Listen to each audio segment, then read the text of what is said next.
Ladies and gentlemen, a very good morning to all. I feel privileged to extend my warm welcome to all presented here for an international seminar on termites and root grubs.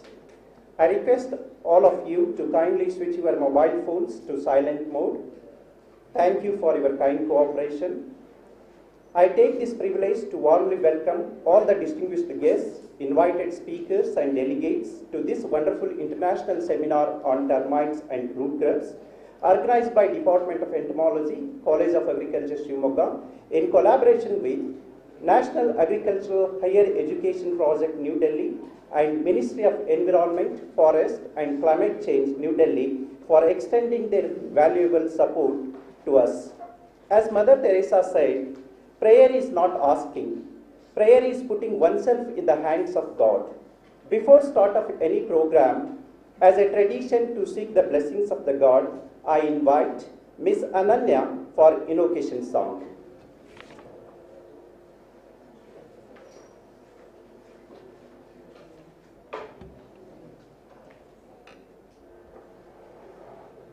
Ganapatiye Buddhidatane Siddhinathane Salahu Ganeshane Vidyadipane Neenamma Geluvagiva Gajamukhane Neenamma Geluvagiva Neenamma Geluvagiva Gajamukhane Neenamma Geluvagiva Gurukulake Varavagi Guritoro Guruvagi Varaninu Endendu Karunadu Babandu Neenamma Geluvagiva Gajamukhane Neenamma Geluvagiva ಬಾಳಲ್ಲಿ ಒಂದಾಗಿ ಬಾ ನಮ್ಮ ಜೊತೆಯಾಗಿ ಕ್ಷಣ ಕ್ಷಣವೂ ನಮಗಾಗಿ ನೆರವಾಗು ಬೆಳಕಾಗಿ ದಯಿರಲಿ ನಮ್ಮಲ್ಲಿ ಗತಿ ನೀನೆ ಆದಿಯಲಿ ನೀ ನಮ್ಮ ಗೆಲುವಾಗಿ ಬಾ ಗಜಮುಖನೇ ನೀ ನಮ್ಮ ಗೆಲುವಾಗಿ ಬಾ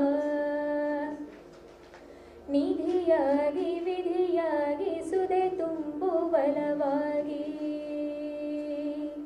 ಹಿರಿಯಾದ ಸಿರಿ ನೀನು ಈ ಬಾಳ ಸವಿಜೇನು ದಯೆ ಇರಲಿ ನಮ್ಮಲ್ಲಿ ಗತಿ ನೀನೆ ಆದಿಯಲಿ ನೀ ನಮ್ಮ ಗೆಲುವಾಗಿ ಬಾ ಗಜಮುಖನೇ ನೀ ನಮ್ಮ ಗೆಲುವಾಗಿ ಬಾ ನೀ ನಮ್ಮ ಗೆಲುವಾಗಿ ಬಾ ನೀ ನಮ್ಮ ಗೆಲುವಾಗಿ ಬಾ. Thank you. Thank you, Miss Ananya, for your melodious invocation song. Now I invite our Professor and Head, Department of Entomology, Dr. Jayalakshmi Narayan Hegde, Madam, to deliver the welcome address. Please, Madam.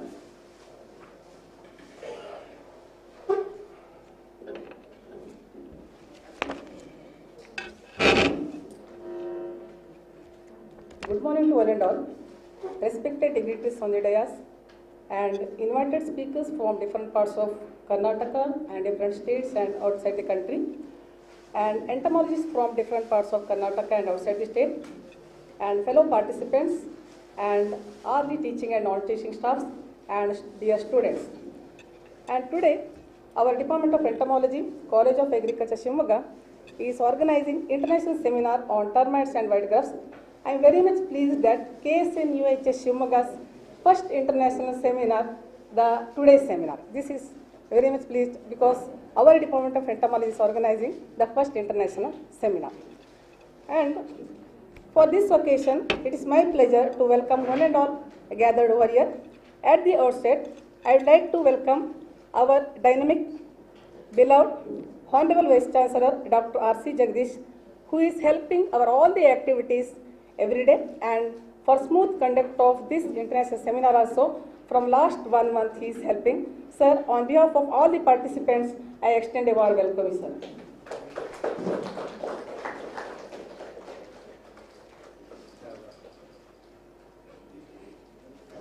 Today's chief guest, Dr. S.N. Sushil, Director, ICAR, National Bureau of Agricultural Insect Resources, Bangalore. In spite of his busy schedule, from Bangalore all the way, he travelled and he is on time for our international seminar. Sir, I am very much pleased that most of our students are attached to your institute for our taxonomic work, molecular work and other work, sir. Sir, on behalf of Keladi Shivappa Agriculture, University of Agriculture and Horticultural Sciences, and on behalf of all the participants, a warm welcome to you, sir.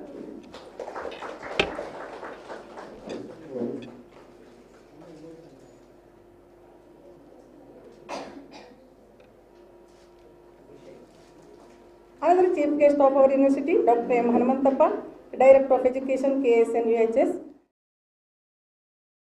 Activities, of course, for this seminar also, he has helped in different ways. Sir, on behalf of all of us, I will welcome you for this international seminar.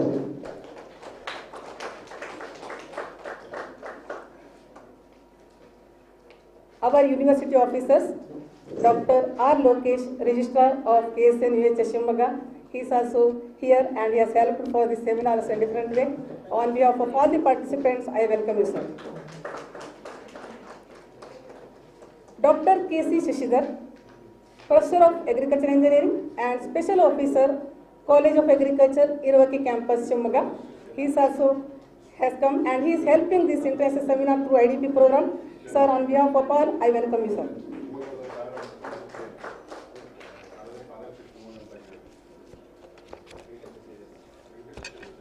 And most important part of today's seminar, the invited speakers. Invited speakers from different parts of Karnataka, even state and even outside the country also, you have arrived on time for delivering different technical information. At the outset, I would like to invite Dr. Kolla Sridevi, Principal Scientist, ICR NVR, Bangalore.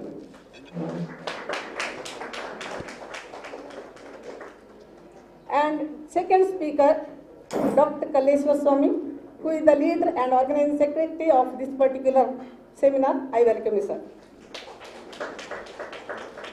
And Dr. Taisuke Kanoa, Assistant Professor, Yamagata University, Japan. He is here on behalf of Keladi Shivappa University of Agriculture and Horticulture, Shivamogga, and on behalf of all the participants, I welcome you, sir.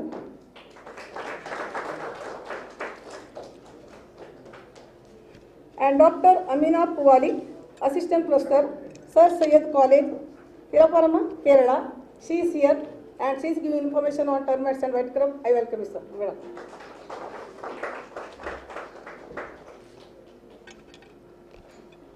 And Dr. Rashmi A.R. Shandar, Scientist, Indian Plywood and Industrial Research Organization, Bangalore. She is also one of the lead speakers. Madam, on behalf of our university and all the participants, I welcome you. Mr. D. Iyengar, Plant Protection Officer, DPPQS, Faridabad. In spite of his busy schedule, he has arrived to this program as an invited speaker. On behalf of our university and on behalf of all of us, I welcome you, sir.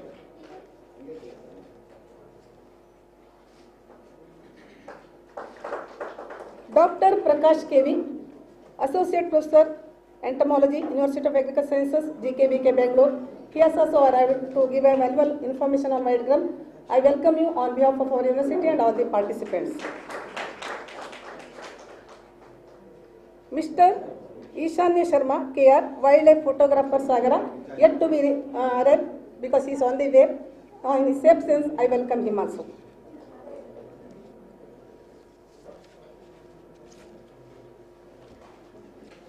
And all of us, we are eagerly waiting for our technical session. I think all the 8 lead speakers are giving very valuable information, which will be a very asset for our Department of Entomology and entomologists. And I would like to welcome our senior entomologists from different parts of Karnataka, Dr. Paswanagowda sir, and other entomologists from Raichur, Dharwad, Bangalore, and Bagalkot also. On behalf of our university, a warm welcome you all. And our fellow entomologists from different campuses of UKS and UAHS Shivamogga have arrived on time for this international seminar. I welcome you all for today's international seminar.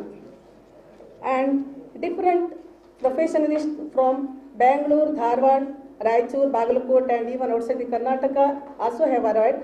I hope this message of this international seminar will help you for your research. I welcome you all for this international seminar.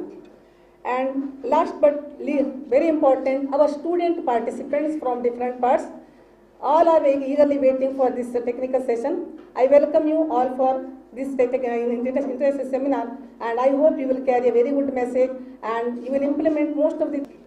And I also welcome our faculty members, teaching and non-teaching staff of this campus for this international seminar. From last 1 week, they are helping to conduct this in a very smooth way. And I hope this international seminar will help to recommend some of the recommendations on termites and white grubs, and it will be useful for our further research and education. And definitely, all the entomologists will make use of this seminar, I hope. And thanks for all of you, and once again welcome you, and thanks for the opportunity.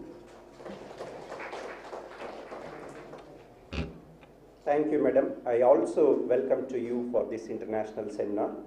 Ladies and gentlemen, now I request Dr. S.N. Susil sir, Director, ICAR, National Bureau of Agricultural Insect Resources, Bangalore, to inaugurate the international seminar by lighting the lamp.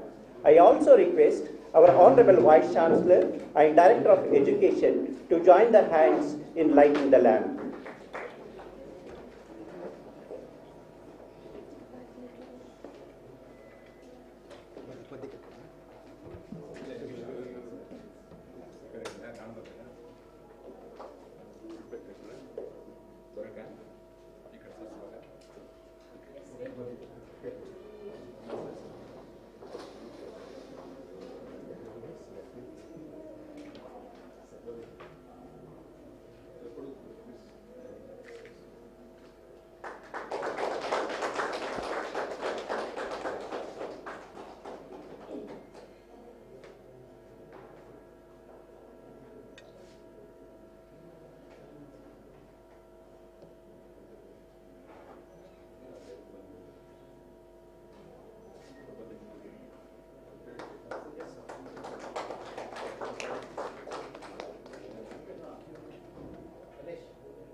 Thank you all the delegates.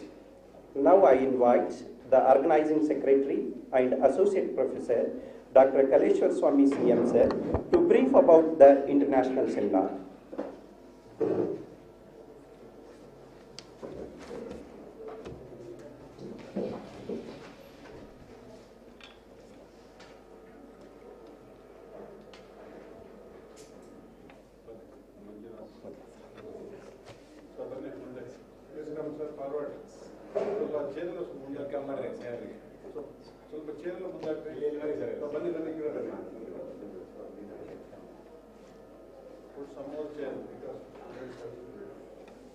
Welcome to Manduminator sir. So, most respected Honorable Vice Chancellor sir, Dr. Jagdish, the Chief Guest of the today's program, Dr. Sushil sir, Director ICR MBAR, Dr. Armantappa sir, Director of Education, KSN UAHS, Registrar sir, Shashidhar sir, Manjunath sir, Basangada sir, and all the other speakers and the fellow entomologists, my student friends, and delegates from other parts of India and Japan as well. Very good morning to all of you, and warm welcome. In fact, the idea of the seminar was actually started around 2-3 months back when me and Kanoa started interacting about his visit, and it was actually fixed a month back. and I requested Vice Chancellor as well that I am planning like this.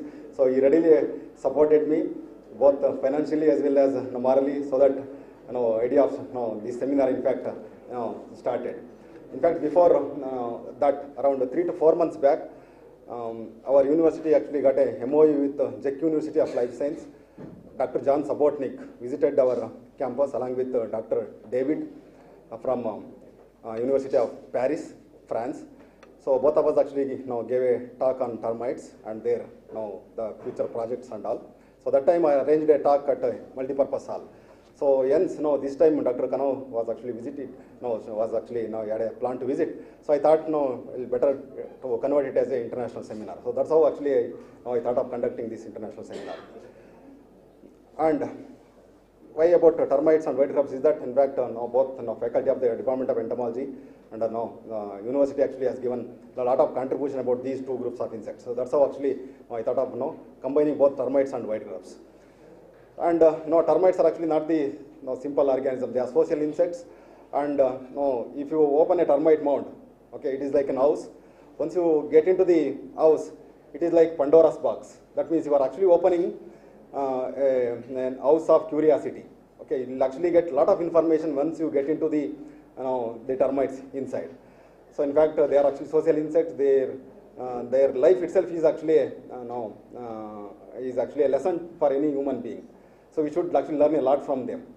And at the same time, they actually are very beneficial insects. We although say that they are geddalu, they are very harmful. They are actually very beneficial insects. They are actually because of their movement, foraging activity, and their many other activities. In fact, they contribute a lot to the benefit of soil health. That's how they increase the soil health due to the infiltration rate of water increases, the fertility of the soil increases, and all that many things has to be understood. So that's how I thought of calling different people who are working on termites and so gather here and have a deliberation on termites. And we have many other things actually we have not understood about termites. So that's how if the people are working from different parts of India and other countries, if they gather, they'll actually give a lot of information so that for researchers as well as for the students, it will be very beneficial. And for other groups of insects of interest, today's interest is actually the white grubs. In fact, the Department of Entomology has contributed a lot about white grubs. In fact, around 15-20 years back, when you talk about areca problems, white grubs are actually considered as a very serious problem. So now, in fact, with a lot of research work, with a contribution of the financial support from the university, they funded a lot of projects, both in-house projects as well as RKVY. We did a lot of work on white grubs. So that helped us to develop integrated pest management strategies. Now, I think we can stand in front of any farmers and say that these are the technologies available for white grubs. So that we are actually spreading those technologies to the farmers as well. So that's how we combined both the termites and white grubs, as they are actually the important soil insects. So that's how actually the idea of an international seminar was actually started. And we know that in the urbanization, especially in the growing urbanization, termites are actually becoming very problem. So we are actually getting into their habitat, and as a result, they are actually now creating problem. And the only way to manage them at present is through using insecticides. So in India, no other means of managing insects other than the insecticides. Although some of the companies are actually coming forward to come out with bioagents which can be used, but in urban areas, the only means of managing the termites is actually through insecticides. So at least in a home when the construction starts, so we'll use around 5 liters of formulation. So definitely that gets into the water and ultimately it reaches us. So there are ways and means we need to learn how to control them. So that's how actually seminar actually is very much important. Sir, in the seminar, in fact, all the speakers are actually actively working on termites and white grubs, and I can say they're authority of their particular group, and all of them are young. And in another 20 or 30 years, they'll be working on their respective group. So, and I feel this is the venue for them to showcase what is actually they are doing, and also interact with other people and plan future projects. That's how actually this seminar is actually going to be very useful. And in fact, among the speakers, Dr. Kanoa has come from Japan, sir. He is going to talk about termitophilous, the insects which lives inside the termite mound. And Sridevi madam, she has published more than 25 species of new species of white grubs. and Prakash will be talking about white grubs, and INR sir is actually has got 35 years of experience in DPPQS, because termites are also becoming invasive these days. So as we import a lot of wood products and wood as well directly, so the termites, and in fact we reported along with him, we reported the 2 species of termites which were intercepted in quarantine stations. So he will also be sharing other information. Amina is actually contributed around 10 species of termites, new species of termites from Kerala, including a genus. So, and Madam Rashmi is actually talking about how we will actually preserve the plywood, which is actually a major problem for all of us. So she is actually coming from a plywood research organization from Bangalore. And one more, Ishanya is going to join, sir. He will be talking about photography of insects, because our students will be benefited from this. So, and another thing is that Dr. V.V. Ramamurthy, sir, you must be knowing, he was actually editor of Indian Journal of Entomology, and recently, last week, actually, he took over as the president of Entomological Society of India. So he has accepted to publish the proceedings in Indian Entomologist. This is actually a magazine devoted to the entomology at all India level. So that information will come out as a proceedings in Indian Entomologist. So I am now thankful to him as well. So finally, I should thank Dr. Jagdish sir, Honorable Vice Chancellor. He supported morally as well as financially, so that without his support, it would have been very difficult for me to organize this. So I'm thankful to you. And Dhanmantappa sir also, always he will be supporting me morally. Our Registrar sir, Shridhar sir, and I requested both Manjunath sir and Vasanagowda sir. In fact, they contributed a lot to our department. So I thought of inviting them also, and they also accepted and they came. And I hope this program, all of you will enjoy till the evening, and you will take a good message out of it. At the end of this day, at around 5 o'clock, we should be in a position to say that termites are good. Okay, so thank you, sir. Thank you, Dr. Kaleshwar Swami, sir, for giving a roadmap. The areas need to be studied related to root grubs and termites. Thank you. I invite Dr. Shivappa K. to read the brief biodata of Dr. S.N. Sushil, sir.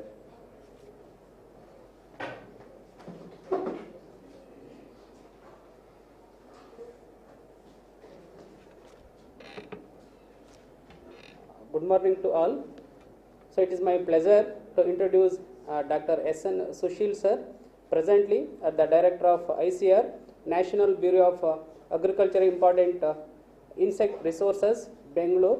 So he is a chief guest for today's international seminar on termites and root grubs. Dr. S.N. Sushil, sir, has served in various capacities, both in ICR system and as a Directorate of Plant Protection, Storage and Quarantine. He was a plant protection advisor to Government of India during 2013 to 2016.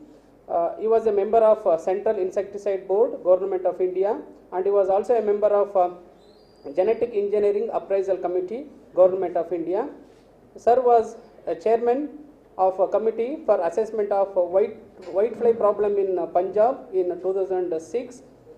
Likewise, he has many more in his credit. Dr. S.N. Sushil, sir, has worked on both the group of insects of today's seminar, that is on termites and white grubs. He has developed eco-friendly technologies for the management of termites and white grubs in sugarcane crop. He has developed a low-cost, low-weight, user-friendly, efficient light trap for mass trapping and management of white grubs in sugarcane. He has identified a new bacterial pathogen, that is Bacillus cereus strain, that is WGPSB2 against the white grubs. Sir, we are happy to have you as a chief guest for today's international seminar. Thank you, sir.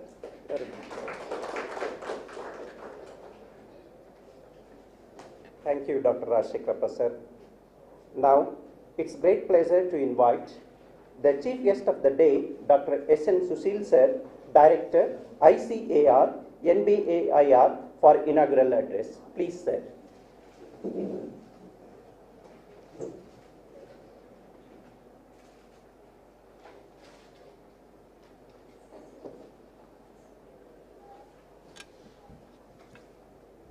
So, good morning, everybody. Most respected Vice Chancellor of the University, Dr. R.C. Jagdisha, sir, and Director Education, Dr. M. Thappa sir, Dr. Jayalakshmi Hegde, Professor and Head of Entomology.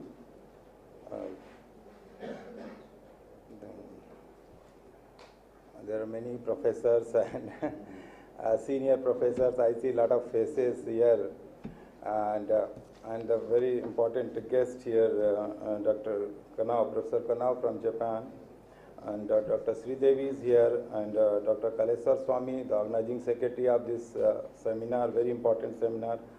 Dr. Rashmi is here, Dr. Ayanar, my previous colleague from GPPQS, Dr. Prakash is here, and Dr.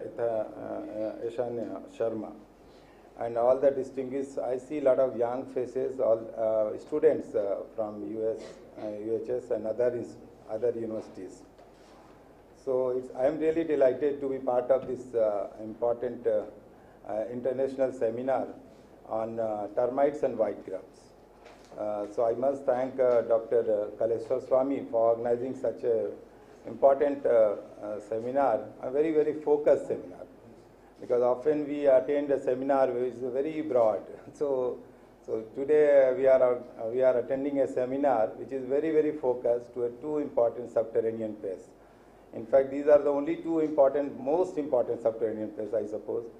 And I really salute this group who are really concentrating on these two very, very difficult pests also to manage. The story starts with the taxonomy, because taxonomy is the most important field. Many a times, even full thesis is submitted based on the wrong identification. That we have seen in many of the theses. In one area, the student is thinking, I am working on a Odontotermus something, maybe obesus or some other one species.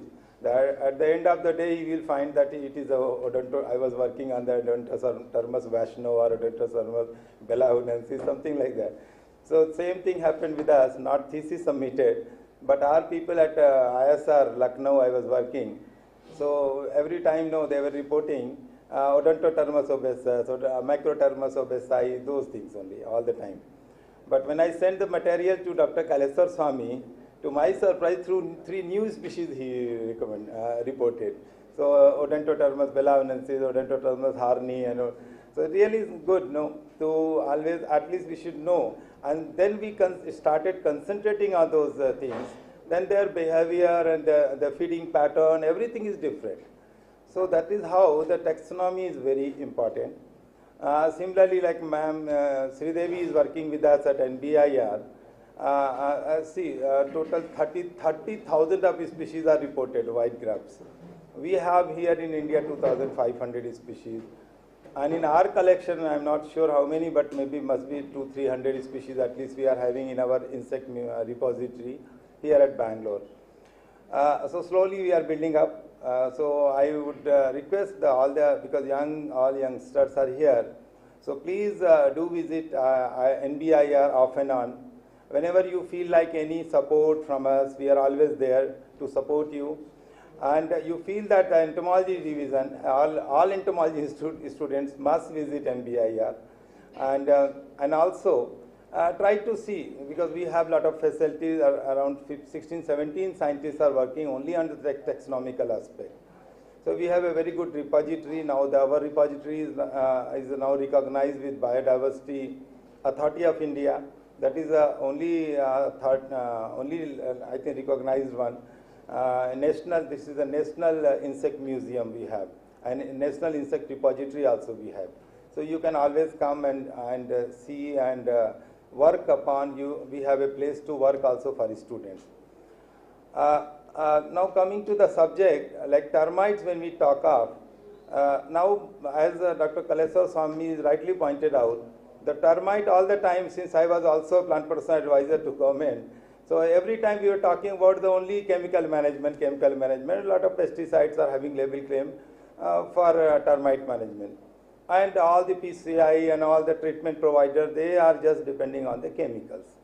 So definitely all these pesticides are having certainly side effects. And every time the doses which we recommend for termites, it is always very higher side. Now it is not like even 1 liter chlorpyrifos recommended for normal field crop, Then when you go for the termite control, it is 5 liters or 6.25 liters, something like that. So always doses are high. Our natural enemies are suffering. So this is how now we have to look for some alternative methods. We have developed some bioagents, we have identified, but still I feel we need to look at very critically, because the isolates which you use, many times when you apply, suppose Metarhizium anasoplea bavaria bassiana, once the worker is reaching to the main what we call mound or main area, then they are just simply expelled out. No, there are the scavengers. There are the already what we call soldiers. They will just kick them out from the colony. So somehow you want to send actually the spores to the main colony, where already female is there laying 2,000 to 20,000 eggs per day. So the factory is just producing one young ones.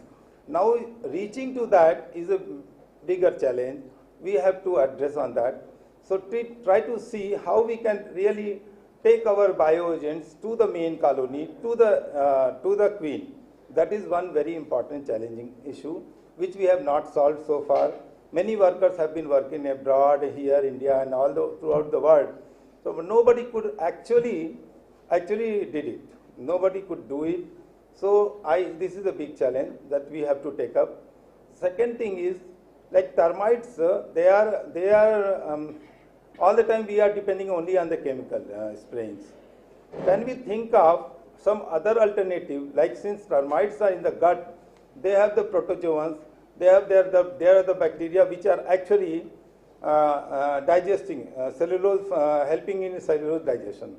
So can we think of some anti-protozoan medicine, anti-protozoan chemicals which can be applied to the termites, so that these termites are not able to actually digest the cellulose through the cellulose digesting protozoans. That initially we have tried, we are successful. Now we are hoping some new students can join and see and try to find out some chemicals which are alternative to the insecticide, not the exact regular insecticide.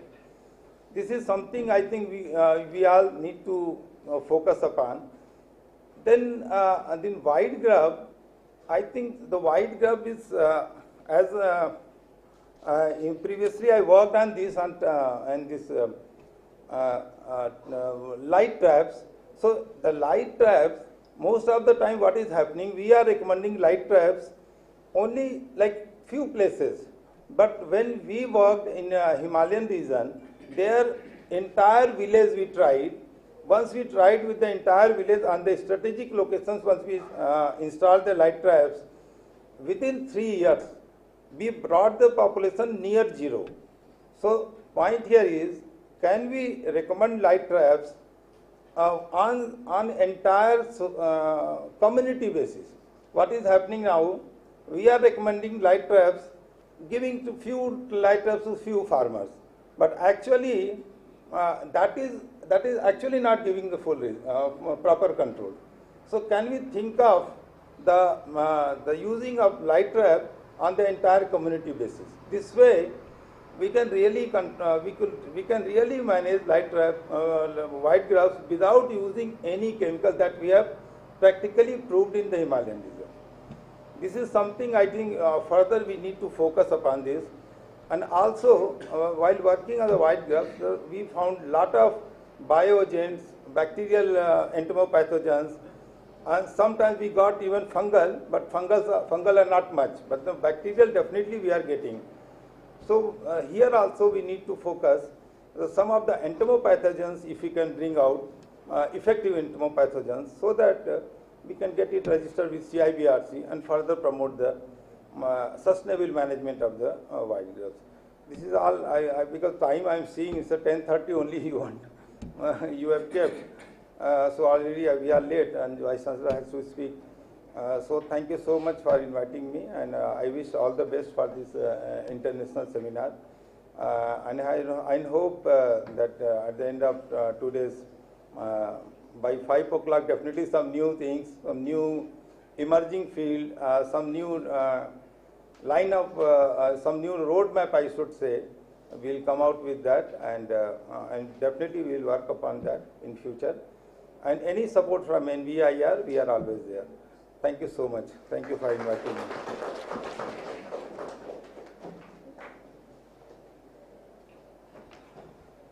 Thank you so much, sir, for sharing your ideas and rich experience, and also the sharing your experience about the importance of taxonomy, and the stressing there is a need to develop the non-chemical pest management with respect to the termites and white grubs. Once again, thank you so much, sir. Now, I request our Honorable Vice Chancellor, Dr. R.C. Jagdish, sir, to honor our chief guest, Dr. S.N. Sushil, sir. I also request our Director of Education to join the hands with the Vice Chancellor, sir, to honor.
Ready? Lead ಬೇರೆವಲ್ಲ next ಆರ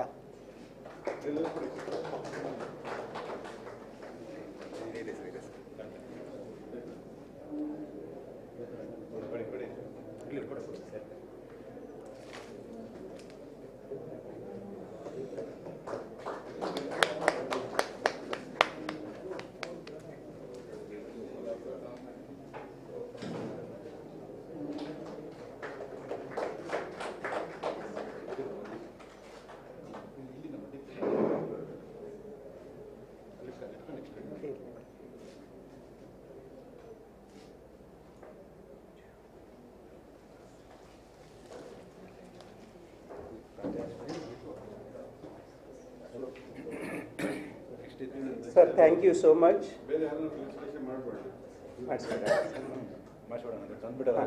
Yes, sir. Felicitation to our great entomologist, Dr. M. Manjunath, sir, and Dr. K. Basangoda, sir. Please come on the dais. We request Manjunath, sir, and K. Basangoda, sir. Sir, please. Now I request Dr. Shivappa, sir, to read brief about Dr. Manjunath, sir, and Basangoda, sir. So it is our pleasure to introduce our veteran entomologist. First, Dr. Manjunath, sir, he started his career in US Dharwad. Then he arrived to Shivamogga as a professor of entomology. His keen interest in teaching was the main force behind the starting of MSc Agri in the entomology degree program during 2002. Without him, it would have been difficult to start the degree program at the College of Agriculture, Shivamogga. And he was also instrumental in starting the PhD program after the bifurcation of the university, and he was the head of the department. And Basangoda, sir, actually, he came to the department after his retirement at US Dharwad, and he was the part of the department in teaching and research activities. He supported the respective heads to build the department, as a few number of faculty members who are there in teaching. In fact, he used to be the first person to come to the college at 7:30 a.m. itself and used to prepare for his classes.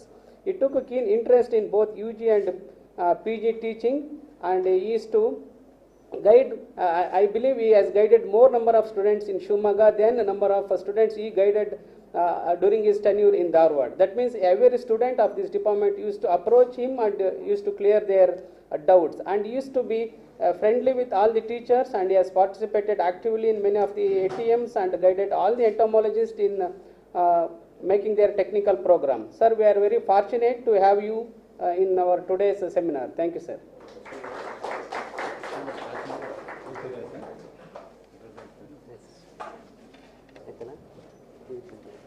I profusely thank with its gratitude Dr. Manjunath sir and Dr. K. Basungada sir for accepting our invitation and for your presence and making this day a more memorable. Thank you, sir. Thank you so much. Now, I request our beloved Director of Education, Dr. M. Hanumanthappa sir, to address the gathering.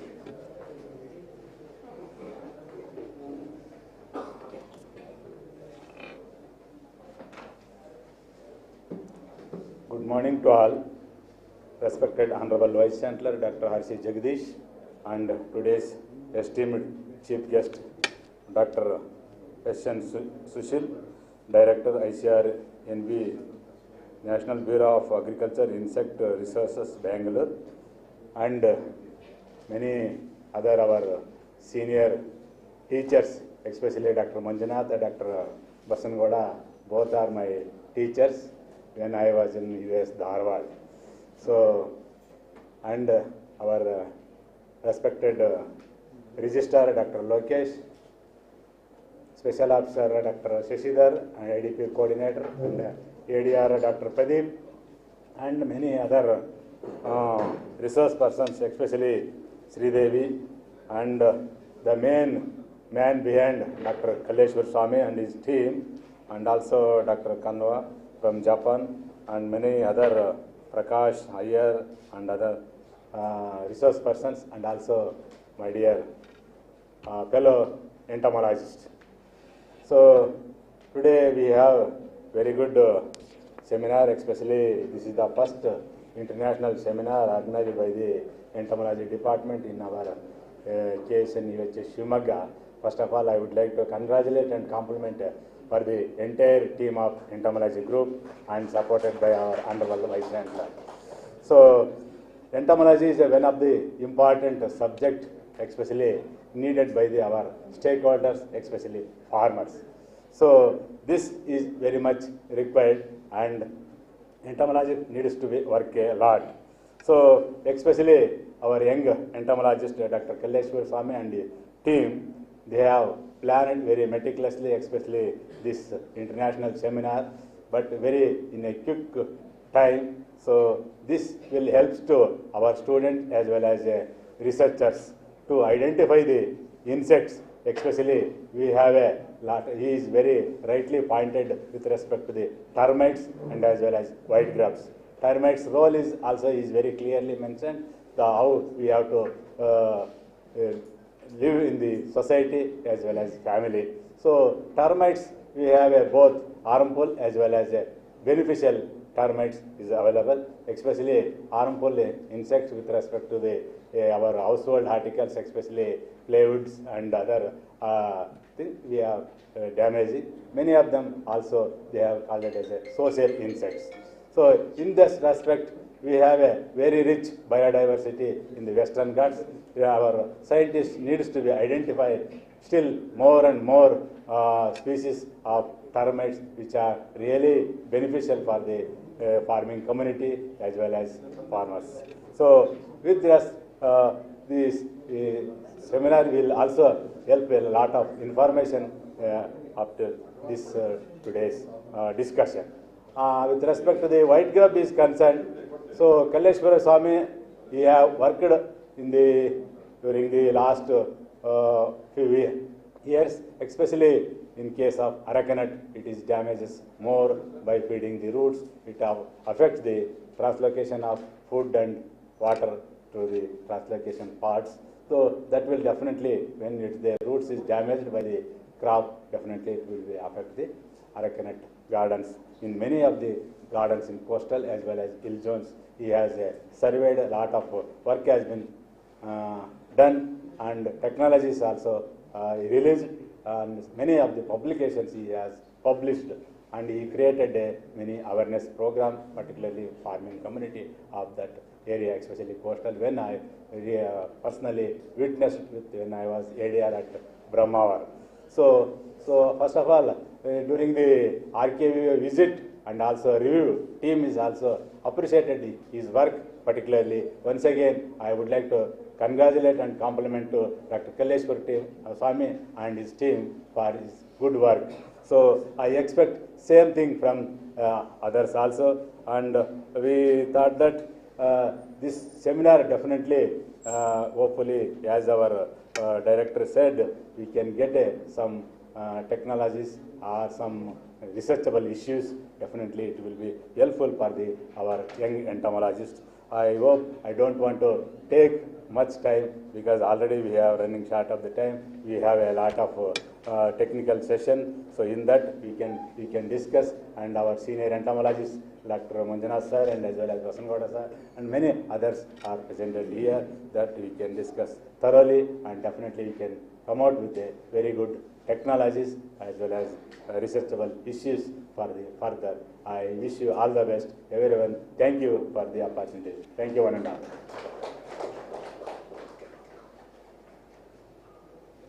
Thank you so much, sir, for addressing the gathering and also appreciating the achievements of the department. Thank you so much, sir. Now, I request our Honorable Vice Chancellor, Dr. R.C. Jagdish, sir, for presidential address.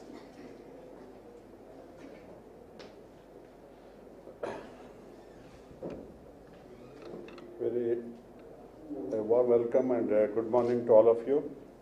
Today we have gathered here to deliberate on the two important insect pests, not insect pests, insects, termites and white grubs. The first international seminar on termites and white grubs. All of you are here. First, on behalf of the university, I welcome the distinguished director, Dr. S. N. Sushil, NBIR Bangalore, our beloved director of education, Dr. M. Mantappa, my fellow officer colleagues, Dr. Lokesh, Dr. Shishidhar, Dr. Hemla Nayak, Dr. Dushant Kumar, and my senior entomologist from Dharwad, Dr. Basangoda, we work together in Dharwad, Dr. Manjunath, and all my colleagues from the universities, and all the entomologists, especially working in different aspects of the university. Ultimately, the honorable guest speakers from various parts of the country, they are gathered here. Then all my fellow students, both from entomology and GPB, I think, Alva. So it's a good occasion that we are working on, deliberating on two important insects. One is a termite, another one is the white grubs. Dr. Kalleshwar Swami, I think he has narrated what is the importance of the termites and white grubs and what the university is doing on these two insects. And he has explained in detail about, and also we are having a MOU with Japan. Recently, Tech University, I think recently we have a MOU for Kanoa also was here.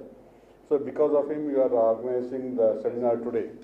So again, welcome to Kanoa also to this international seminar. So Kalleshwar Swami, and I think he has briefed everything, and also we wanted to have a first international seminar on this with the Department of Entomology. I think we were gathered here. Okay, I have a few points about the seminar as such.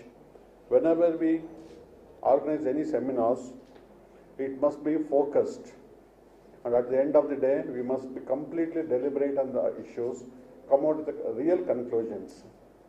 So that's why sometimes a broader aspects of the seminars, it is not encouraging. So we have to be very focused, and we have to analyze very critically, threadbare discussion on the topic so that we can come out with the conclusions, and also we can have a very good document on the aspects. So that is what, and also this is an opportunity for our students to learn the various aspects, listen to the various speakers so that they can update their knowledge also in the That is the main aim of any of the seminars and the conferences.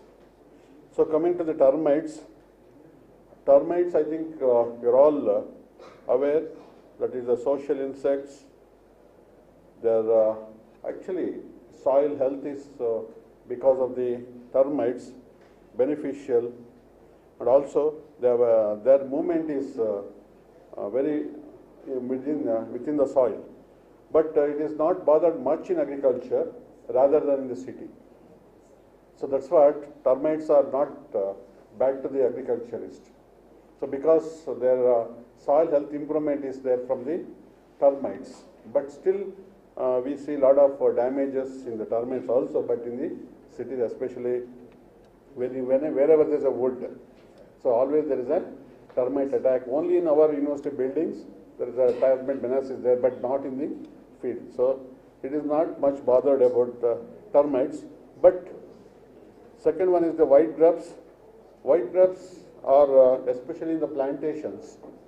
So there are major pests in the plantation crops especially. So especially in the areca nut, so in the coconut. So there is a lot of damage of white grubs. And also a lot of efforts has been made, and also a lot of research has been made. I think we'll have to go for the complete inspection of what has been done for the last 15 to 20 years.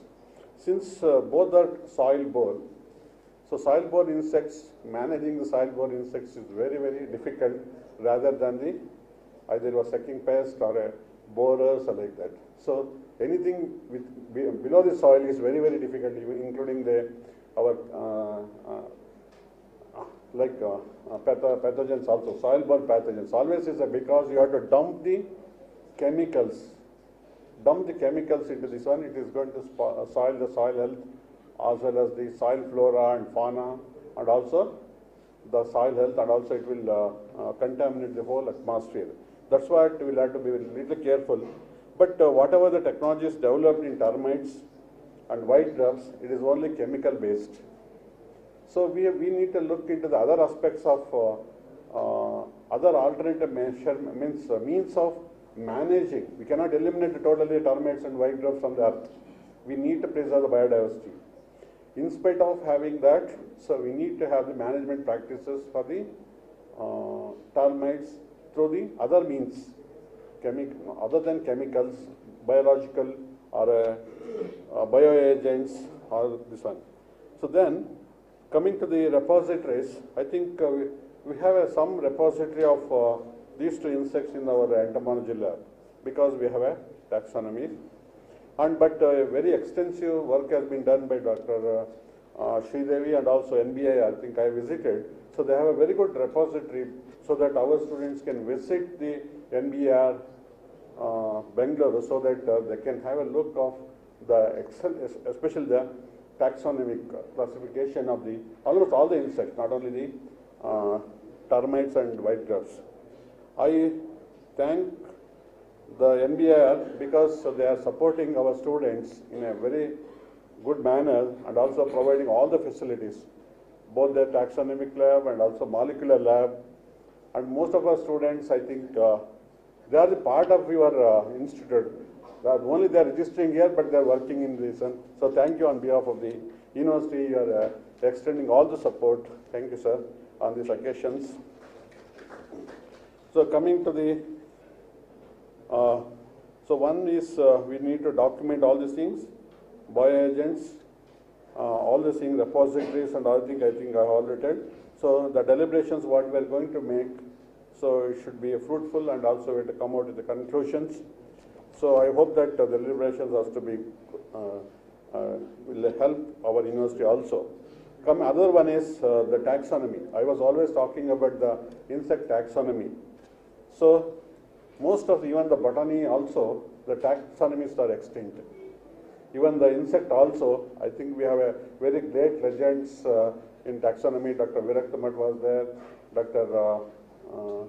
Chanbaswarna was there, and Dr. Lakkundi was there. So many very great entomologists were there as a taxonomists.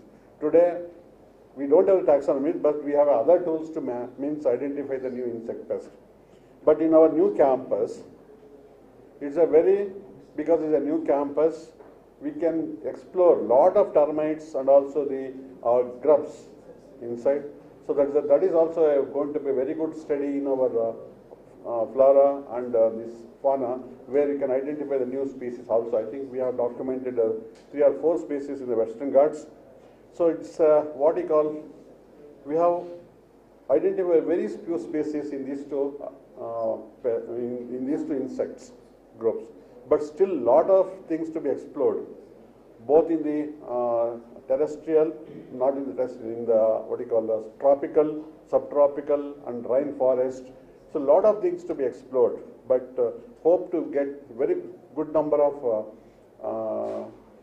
species in this one. And also they may be helpful to other pests also. We can use these termites for invading the other pests, or sometimes the soil-borne microorganisms also. So with these few words, I thank the organizers, especially Kalash Swami and the Department of Entomology, having provided me an opportunity to share a few thoughts and also participate in this one. And our students, you have to sit whole day here, forget about the lunch or coffee and this one. Take the notes of each and everything. You're simply sitting, I don't know. We're all sitting idle. Take the notes of each and everything. So for such seminars, if you want to go outside, so they will charge you minimum 3,000 rupees.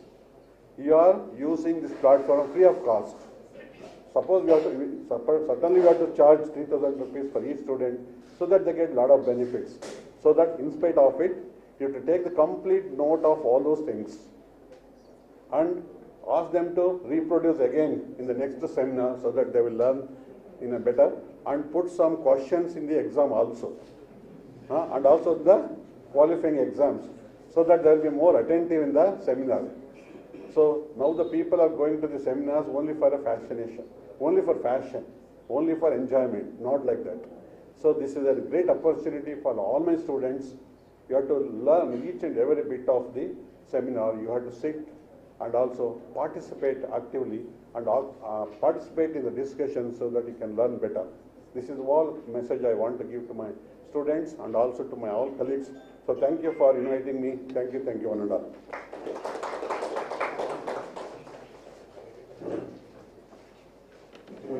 Sir, thank you so much for your presidential address and briefing about the importance of taxonomy and the use of advanced tools in pest management. Thank you for your constant support in organizing this international seminar. Thank you, sir. Ladies and gentlemen, the opening ceremony has now come to an end. I request Associate Director of Research, JDHRS Shivamogga, Dr. S. Pradeep, sir, to propose the vote of thanks.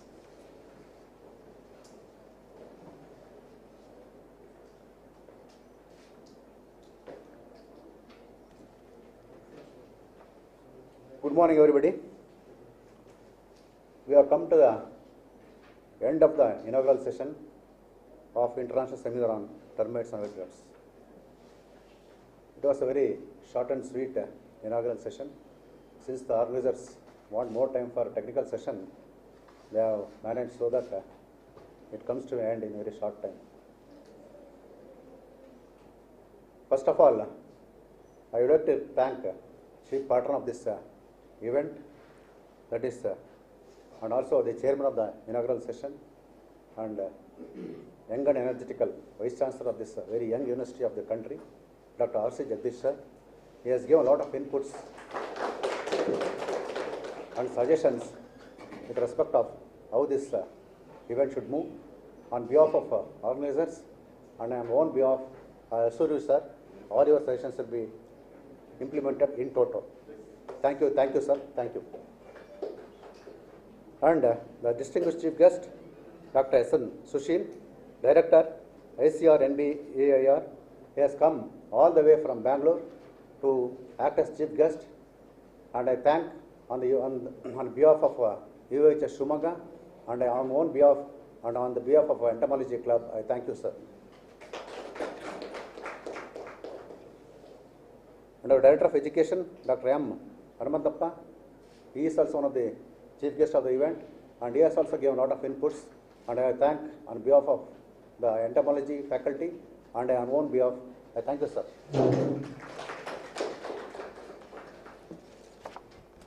And as I see, there are many speakers who have come from all over the world. From Japan, Kanoa have come all the way from Japan, and Sridevi, Kolla Sridevi from ICR, MBAIR, and Rashmi, scientist, Indian Plywood and Industrial Research Organization, and Povalli, assistant professor zoology from Kerala, then plant production officer from Faridabad, and from UAHS Bangalore, Dr. Prakash and Dr. Sharma. All the speakers have come from all over the world to enlighten us, and I thank on behalf of organizers to all the speakers who have come from all over the world. Thank you one and all. And the veteran entomologist Dr. Manjunath and Vasangouda, they have come all the way from Dharwad and Asan, and wholeheartedly thank you, sir, on behalf of the university and on behalf of the organizers. On patrons of the units of this event, Dr. R. Lokesh, Registrar KS UAHS Shivamogga, and Amina Naik, sir, Director of Extension UAHS Shivamogga, and I think Dushant Kumar is there.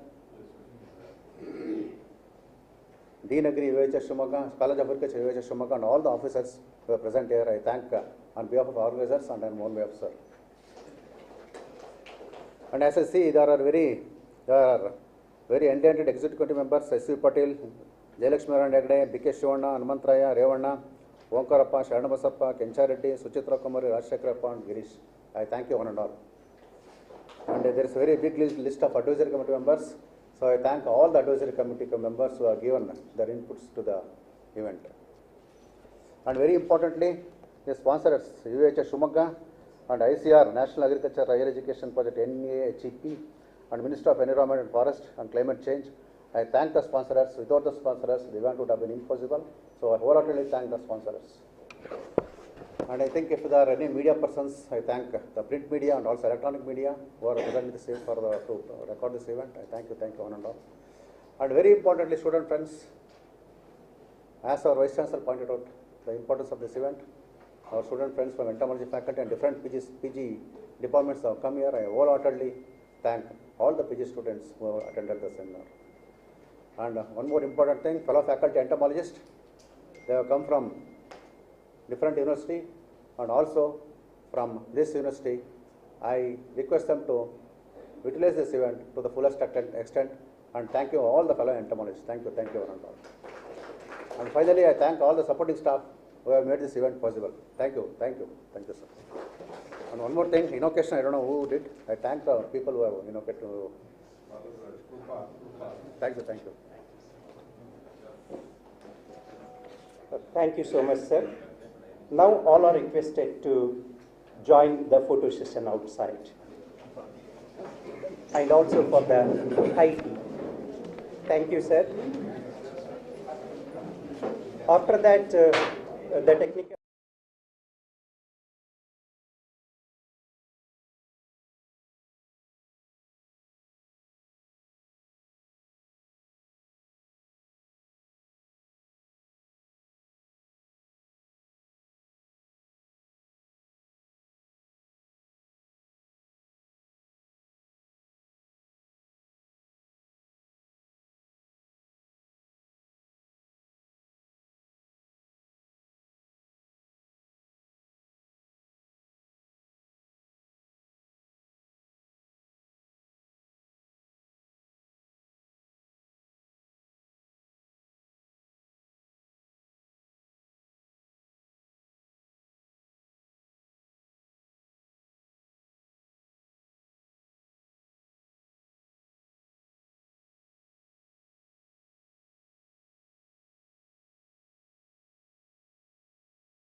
Senior research fellows. I was with Dr. N.K. Krishna Kumar sir and Madam was with Varghese sir. And Madam actually then moved to Tirupati as assistant professor and then moved to IRI and started working on scarab biodiversity.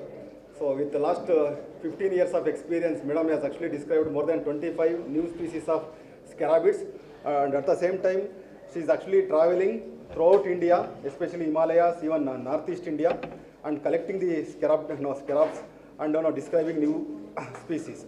And she's a this opportunity to present my views and also ideas on this scarab funnel diversity. So I'm privileged to present a small piece of information on white grubs in presence of Sushil sir, who has done extensively in white grubs when he was in Almora and also when he was in IAS at Lucknow. So students and colleagues, I'll be just briefly presenting because of the paucity of time from the morning. We wanted to have a more elaborate technical session. So I'll be skipping the introduction because all of you now aware because from morning we are deliberating that these two termites and white grubs are the soil dwelling insects and are important components of soil biota. And we have the beneficial group of these insects as well the harmful groups also. So as beneficial groups, they are very rich components of soil and they are integral part of it, where they improve the structure and fertility of the soil by nutrient recycling and also decomposing, regulating, giving extra supporting and regulating services, and also serving as a good bioindicators. So these white grubs belong to Scarabidae, and also the beneficial part, as I was telling, dung rollers, they also belong to Scarabidae. So the scarab fauna belongs to Scarabidae family of superfamily Scaraboidea under Coleoptera. So all of us know that Coleoptera is the largest group, and the Scarabidae is again the largest family which comprises of rich diverse fauna. And this just for the benefit of students, we have more diagnostic characters, but just to pinpoint, it is the lamellate antennae and four-dentate tibia that differentiates this group of insects from the other beetles of Coleoptera. Okay, so coming to the diversity, we have nearly 30,000 species as rightly expressed by our beloved director in the inaugural address across the country, across the world, and it comprises of the Scaraboidea, which mainly compose of three major families, Lucanidae, Passalidae and Scarabidae, of which 91% is occupied by Scarabid group. And these scarabids have both coprophagous and phytophagous, I was rightly expressing from the first slide. So the phytophagous group is the again largest group in this particular Scarabidae family, where it comprises of 25,000 species. So this is the phytophagous group and coprophagous group. Under coprophagous, we have major two subfamilies, the Aphrodinae and Scarabinae, where it comprises of dung rollers. And the phytophagous have four subfamilies, the Melanthinae, Rutulinae, Danastinae and Cetoninae, which popularly we talk about white grubs belong to subfamilies Melanthinae, Rutulinae and partly Danastinae. Not all Danastines are white grubs, but all Melanthines and Rutulines are white grubs. And you all know that white grub is of national importance and how much damage it is going to cause. I'll be explaining in further coming slides. So coming to the coprophagous, just I would like to brief the beneficial part of it also, because always when we talk about insects, we had to talk about the beneficial also, harmful also. So both conservation and management, both has to go hand in hand. So when there is a beneficial part of it, we need to go for the conservation. So because of that, why I am stressing upon this group is, when I visit field, as Dr. Kaleshwar Swami has told, my passion is to travel a lot. So when I visit so many farmers field, they used to bring larvae and they used to tell, Madam, ye to nuksan kar raha hai hamara fasal ko. So that comprises of even non-phytophagous forms. So they are confused with phytophagous forms, and they are dung rollers, and they can be cetonids also, which are humus feeders. So they get confused with that, and they tell that we want to dump the chemical insecticides. So in that direction also we need to educate them, and for you also I thought I'll just give a brief introduction of this, where we have 7,000 species across the world and 700 in our country.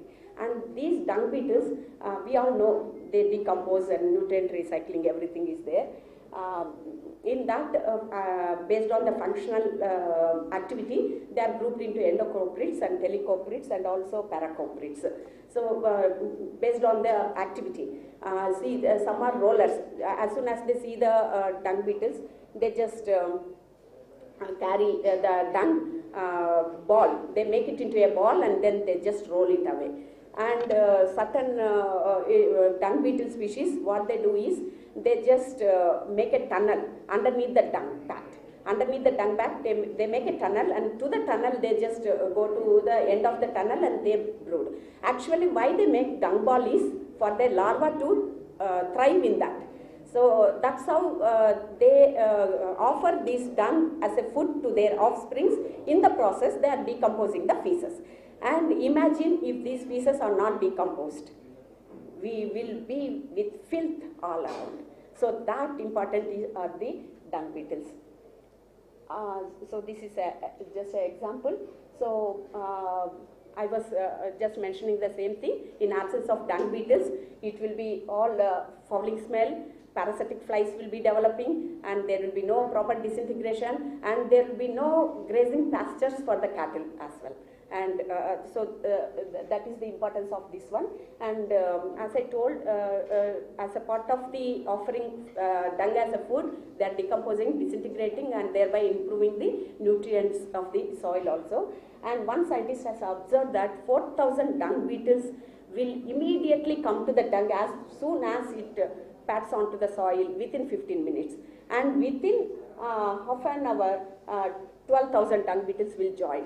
See the diversity. So that we need to encourage and we need to conserve. So here briefly, I don't know how many of you know the Australia example of dung beetles? Any students? Yeah, I'm glad one is knowing. Actually in Australia what happened is, Australia, which is the national animal? Kangaroo. Kangaroo's feces is very hard, dry. So the scarab beetles are there. The scarab fauna that is present, that is occurring in Australia, are used to those hard, dry pellet form of feces to disintegrate. And the European settlers in 1880, they have gone for the cattle farming. And when cattle has been imported and then they started cattle farming and all, the wet dung has come into the place, and the kangaroo's feces decomposing beetles do not know how to decompose the wet dung because they are used to the hard dung.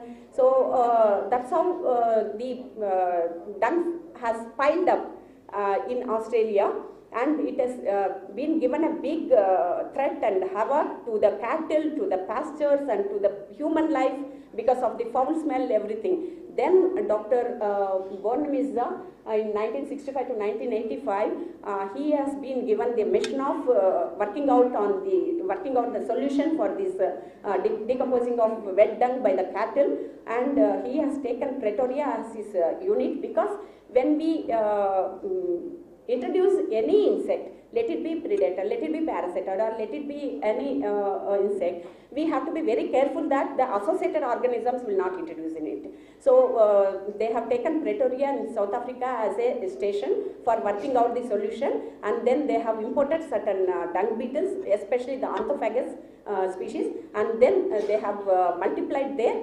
Then they released into Australia, and they have taken care of the wet dung. So that is the importance of dung beetles.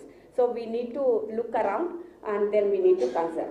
I am actually not working on dung beetles right now. In future I may take it up, that group, but right now I am working on white grubs because we all know that they are serious pests, and the diversity is huge and enormous than the dung beetles.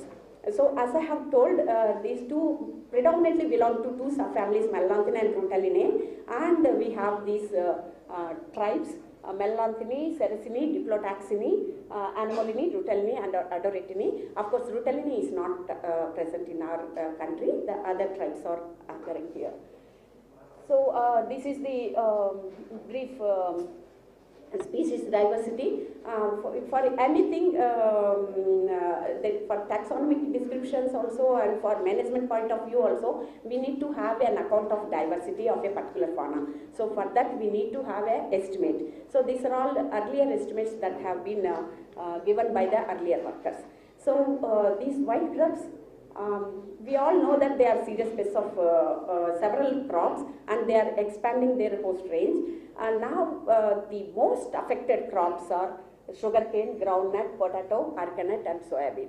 And in any case, if we have a modest 10% loss due to these white grubs also, it is amounting to 23 to 24,000 per hectare.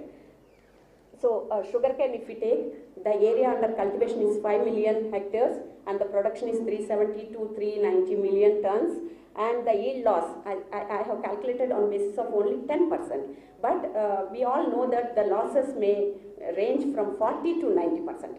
I have seen in western Uttar Pradesh, one Jakwala area and all, where the farmers have abandoned their sugarcane crops because of these white grubs. If we pull out one clump of the sugarcane, we will find 9 to 10 in one clump. So that is the severity, and farmers are fed up with these white grubs in certain endemic areas. Same is the case in groundnut. So 5.85 million hectares, the loss will amount to 1.33 crores. So we need to understand the diversity and the predominant species and its distribution for developing the management strategies. So this is the potato that is occurring. So why I am stressing upon the faunal diversity is, from the faunal diversity studies, we can come to the species richness, predominance, and also the other biogeographical analysis, phylogenetic analysis, and also the distribution pathway. In that map, I have given 3 arrows, 3 rows, because when I was in IRI, I have taken up extensive touring and surveys in northern states, that Himachal Pradesh, Uttarakhand, Uttar Pradesh and Rajasthan, and also northeast states, Assam, Meghalaya, Tripura, Mizoram, and also little bit of Arunachal Pradesh. Only 2 states which I have not covered properly are Manipur and Sikkim, which I am targeting now in forthcoming years. There what I would, and now after coming to NBIR, I am concentrating on South Indian states, Kerala, Tamil Nadu, Karnataka and Maharashtra. So here, when I have taken up surveys for last 5 years, I have joined NBIR in 2017. From then onwards, I am surveying these 5 states. My collections have showed that, I think pointer is not working. The blue arrow marks is one species. It's okay, sir. No problem, sir. Blue marks is one species, and red arrow marks are another species, where the species range is explained. So the same species I got it in from Kerala to Karnataka, further to Uttar Kannada, and from Tamil Nadu to Karnataka to Andhra Pradesh. So here the central round patch which I have given is of one Anomala communis species, which is very conserved in that area only. I am not finding it in other areas. It is found in very abundant numbers in parts of Kerala and in Ooty region, which has been described and explained by Dr. Arrow in 1905. So even after 100 years, that particular species is conserved in that area only. So it can be described as a hotspot area for that particular species and endemic area. So both the things are present. That only I would like to stress upon. And why diversity studies are important means, we know the new species or the evolutionary traits developed by the diversity only, and also insects are successful because of the number of adaptations and also the diversity. The greater the biodiversity, we know that greater community stability will be there, and also we need to, of course, from the pest point of view, pestiferous nature, we can zero upon the most predominant species, but it is equally important for a taxonomist to nail upon the rare species also, because rare species are the strong indicators, and also they exert strong influence on the ecosystem functioning. So this is one study which I have taken up when I was in IRI. That's what I was telling. If we see the diversity of 4 states, it is very different, and I'll be in next slide, I'll be showing the niche partitioning also, the species composition, and the predominant species is also different. So that's how I think, that's why white grub is very, very difficult to manage, very tough pest. By and large, melalanthin is the abundant one. I have told that 2 subfamilies are there, melalanthin and rutalinae. Melalanthin is the abundant across the several locations and also crops. But in forest areas, rutalinae is the abundant one. So this is the one which I am telling, the niche partitioning. So if we see the Himachal Pradesh and Uttarakhand, by and large, the species distribution is but for 1 or 2 species, it is little uniform. But if you take Rajasthan, the 50% area is occupied by Holotracha consanguinea, which is the major pest of groundnut over there. And 3 species, the Holotracha consanguinea, Maladara insanabilis, which is in brown color, and the Anomalia dimidiata, which is in green color. These 3 comprises of 70 to 75% of the fauna. So here the dominance of 3 species is more. So such interpretations will help us or aid us in strategizing the management options. Similarly in Uttar Pradesh, only 5 species scoop out 80% of the particular niche.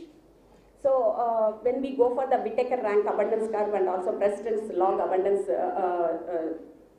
matrix, it also indicates that the common species are very few. That is the rule for any community. Actually, if we take any community, the common species will be less and the rare species will be more. So is the case in white grubs also. And as the rare species are more, the ecosystem functioning will be higher. And this is the theory that has been put forth, age and area and size and space.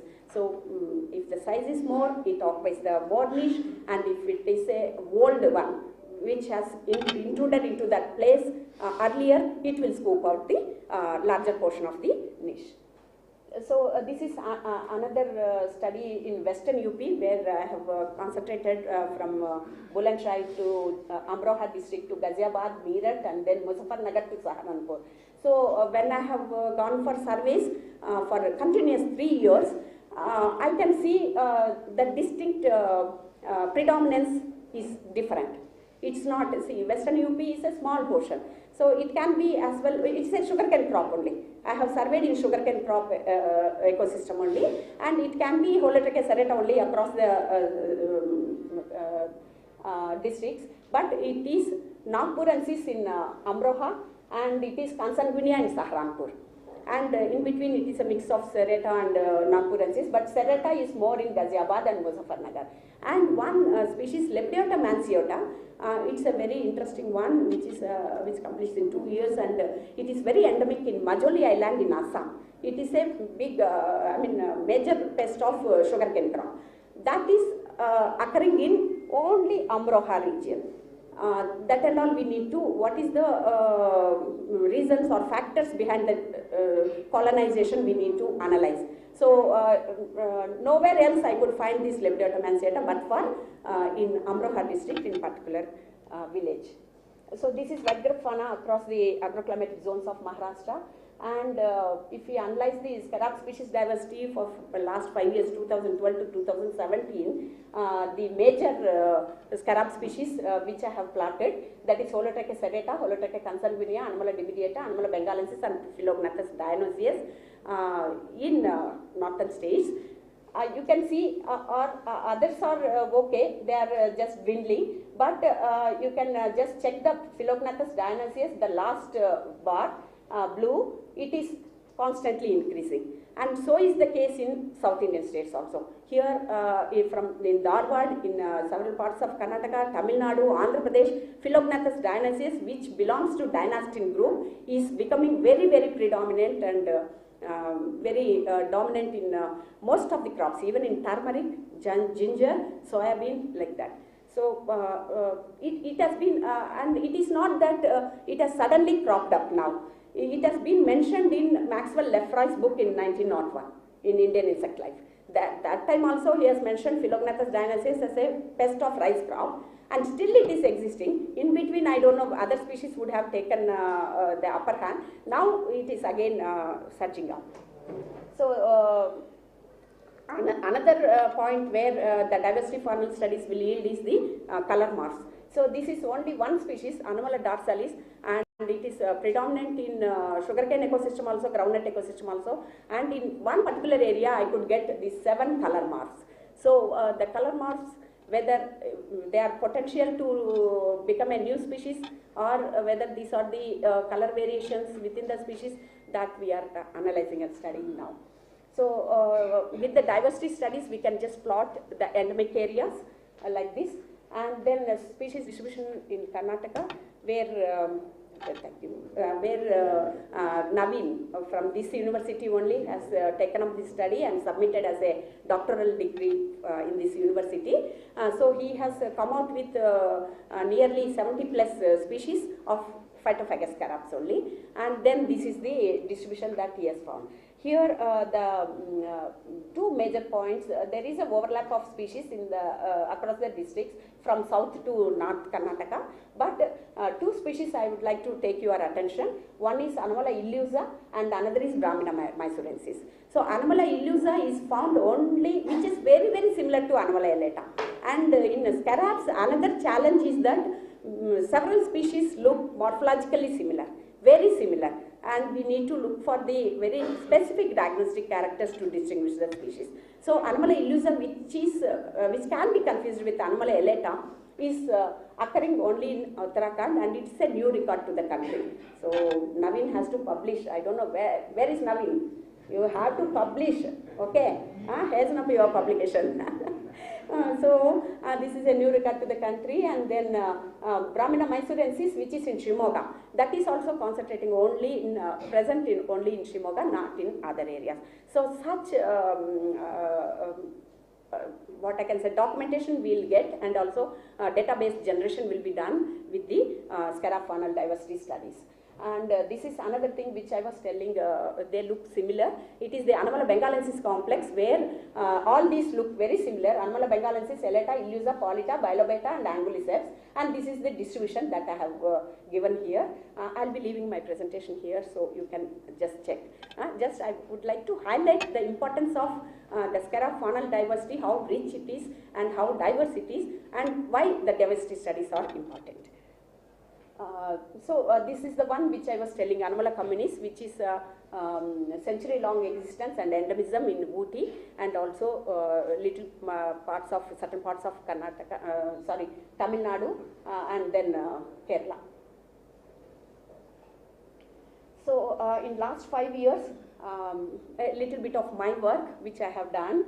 So all these states which I have surveyed, I am not presenting the species documentation. Species documentation is again there in hundreds it is there, but only the new species and new records where I have got it, I have presented over here, and then it is estimated to be 2,500 species, as our director sir expressed rightly in inaugural address. In that, the Phytophagous white grubs will be 1,500 to 1,700 species, and we have in our collection nearly 250 species, and 27 species I have described, and 12 species are there in pipeline I have to describe, and new distributional records nearly 78.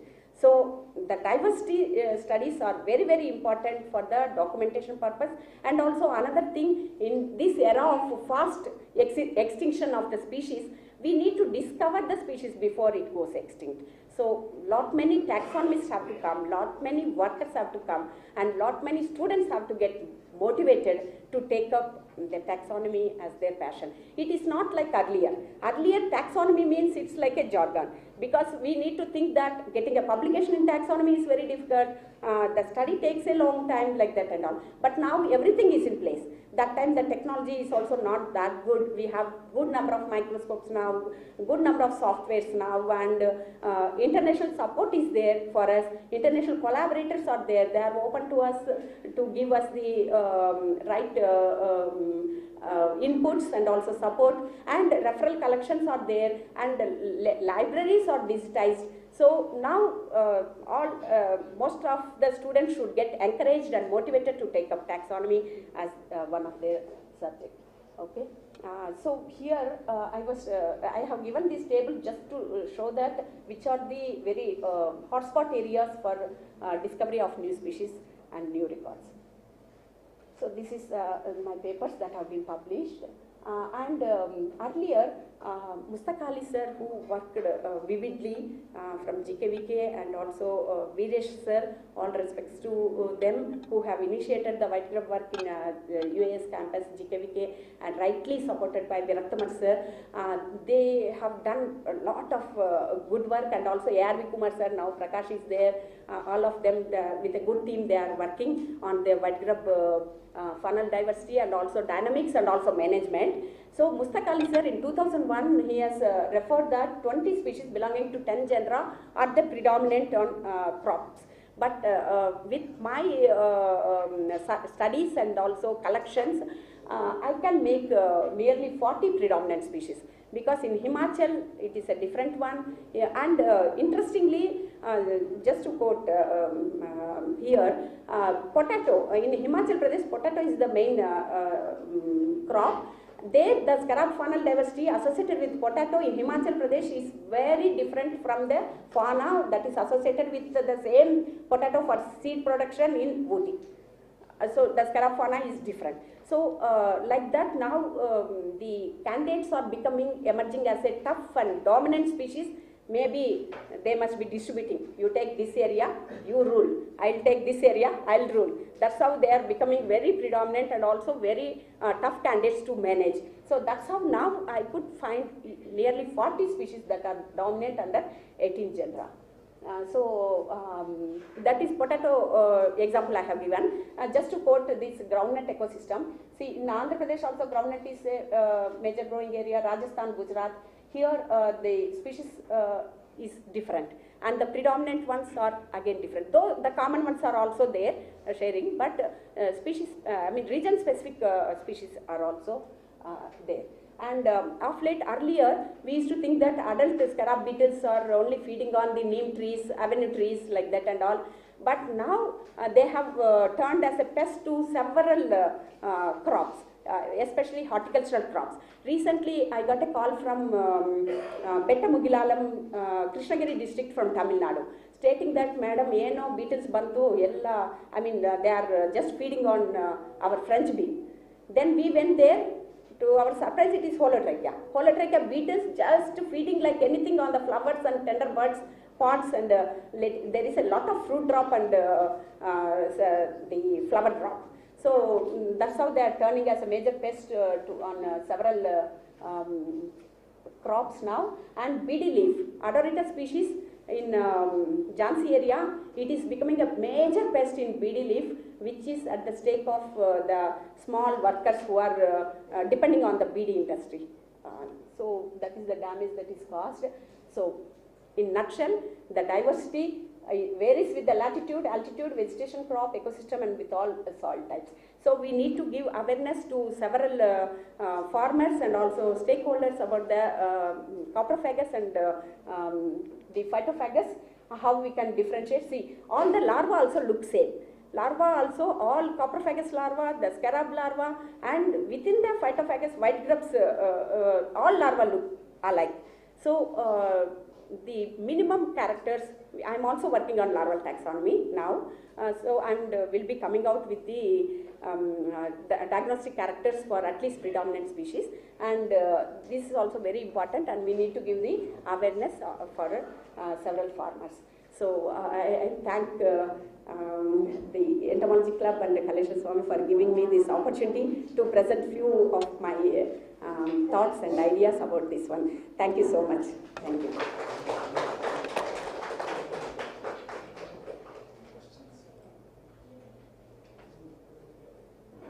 Any questions or queries? Something about the other beetles feeding on the crops. Yes, sir. Sir, it is feeding on mulberry, it is feeding on kiwi fruits. Recently, I heard that it is becoming major on pear and plum in Northeast State. My question is, how does it differ from, for example, this this ash beetle? Ash beetle, sir. Oh, cutting. Sir, actually, ash beetles will not, as far as I notice, ash beetles will not skeletonize, I think, sir. They come from the edges and they carve it out and they eat a certain portion of leaf lamina. But these white grubs, they skeletonize, sir. They completely eat away the laminar portion. Only the midrib will be remaining. So skeletonization can be very evident in case of white grub adult beetle damage. We do have such damage in certain as this armorm is concerned. Sir? Armorm is concerned. Armorm does the same test. They leave only the midrib and take eat away all the laminar areas. Yes. That is the case with both pests are there. So how can we differentiate? Okay, beetle damage. Armyworm also skeletonizes. In that cases, we need to look for the pest. We need to look for the presence of the pest.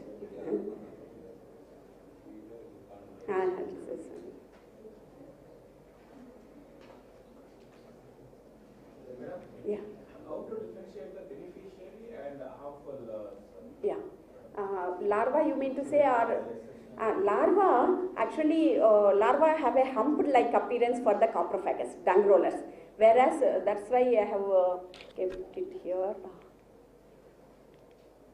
See, if you see, the second one is the dung roller. So you can see the hump-like projection in the anterior segments.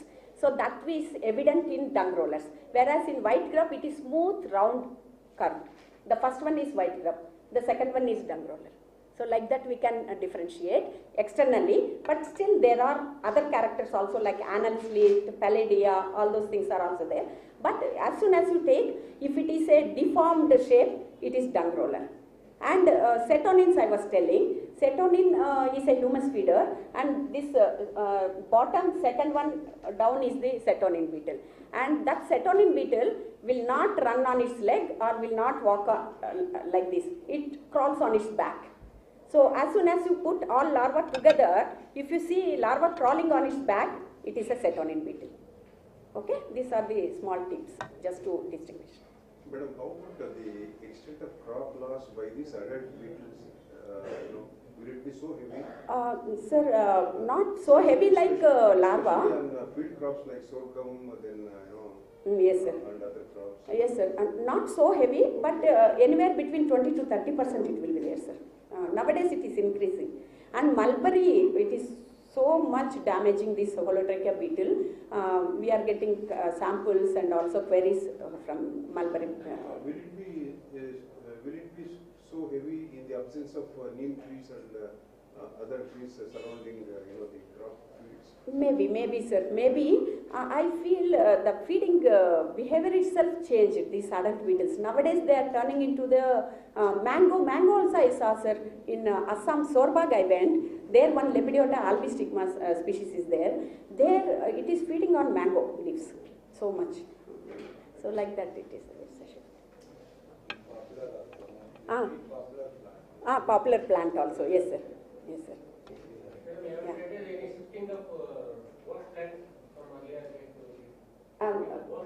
Host plants, adult beetles. Maybe they have developed a flair for the crop plants now. Because of late we are seeing more adult beetles emerging, and earlier what we used to think, okay, manage them with neem tree, the avenity as sir is telling, poplar tree, kesri tree, all those things will be there. Spot spraying if we do, the beetles will come down. Now they are shifting to the horticultural crops and vegetable crops. Monocropping, yeah. Yes. Yes. Yes. Yes. They have to survive. That's what. Yes. Yes. Yes. True. Yeah. I hope. Madam, what is the population or diversity of the dung rollers? Now the cattle are very. Yeah. You can say that in the sense.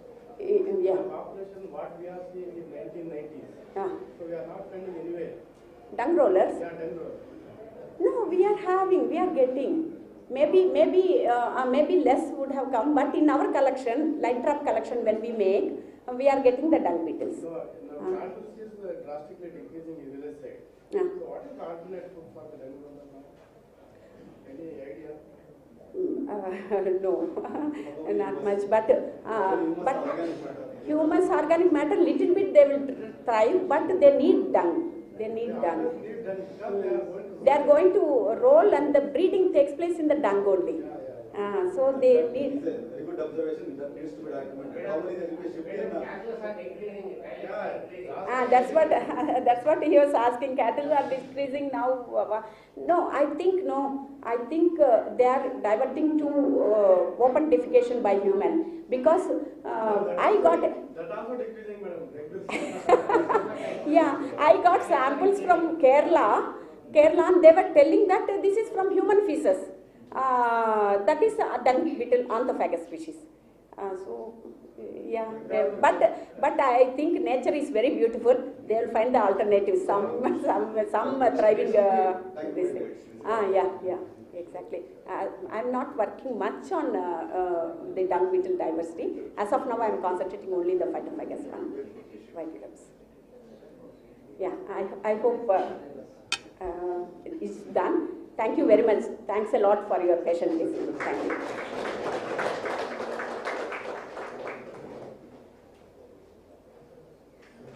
No, I'm sure we have many more questions, but no, you can contact Madam in NBR any time. Okay.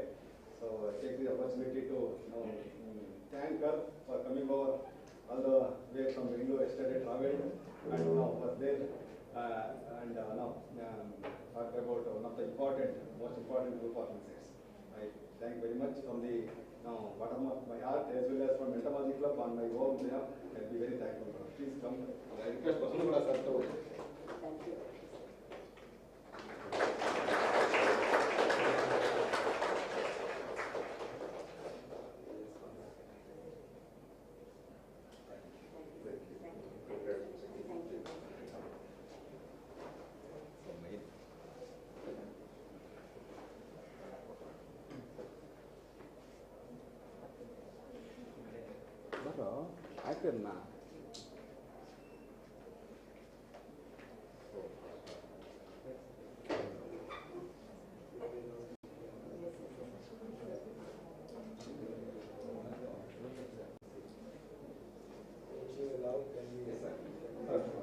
Below director and sridevi madam is actually you have to sir has got a point that So many words and have to attend. so very thank you.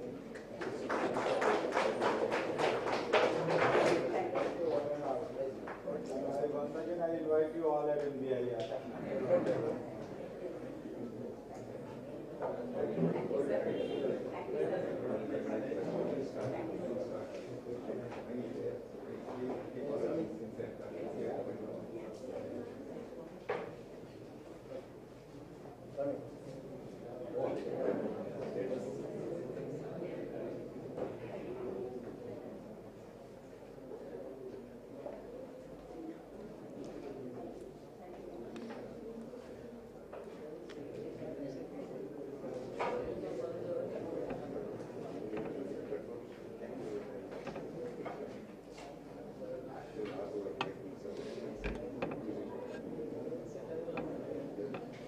So from white grubs, I will switch over to termites. In fact, so I thought of finishing termites first and then white grubs, but no, Madam had to depart. So no, it was actually arranged in such a way that she will give the first talk and she will actually move.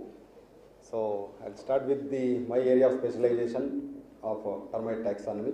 So I will be restricting the present status of termite taxonomy in India.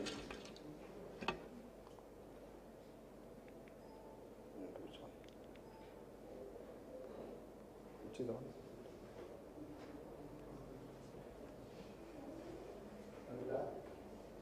This one, correct. Yeah, so in fact, our students, when we were actually planning this seminar, they were very happy to go and perform puja for a termite mound nearby. So they wanted this seminar to be successfully organized and finished. We're thankful to them. So I was searching, I could able to get one interesting thing that Australians actually, if somebody has actually put cloths outside, they'll carry those cloths and place on the termite mound.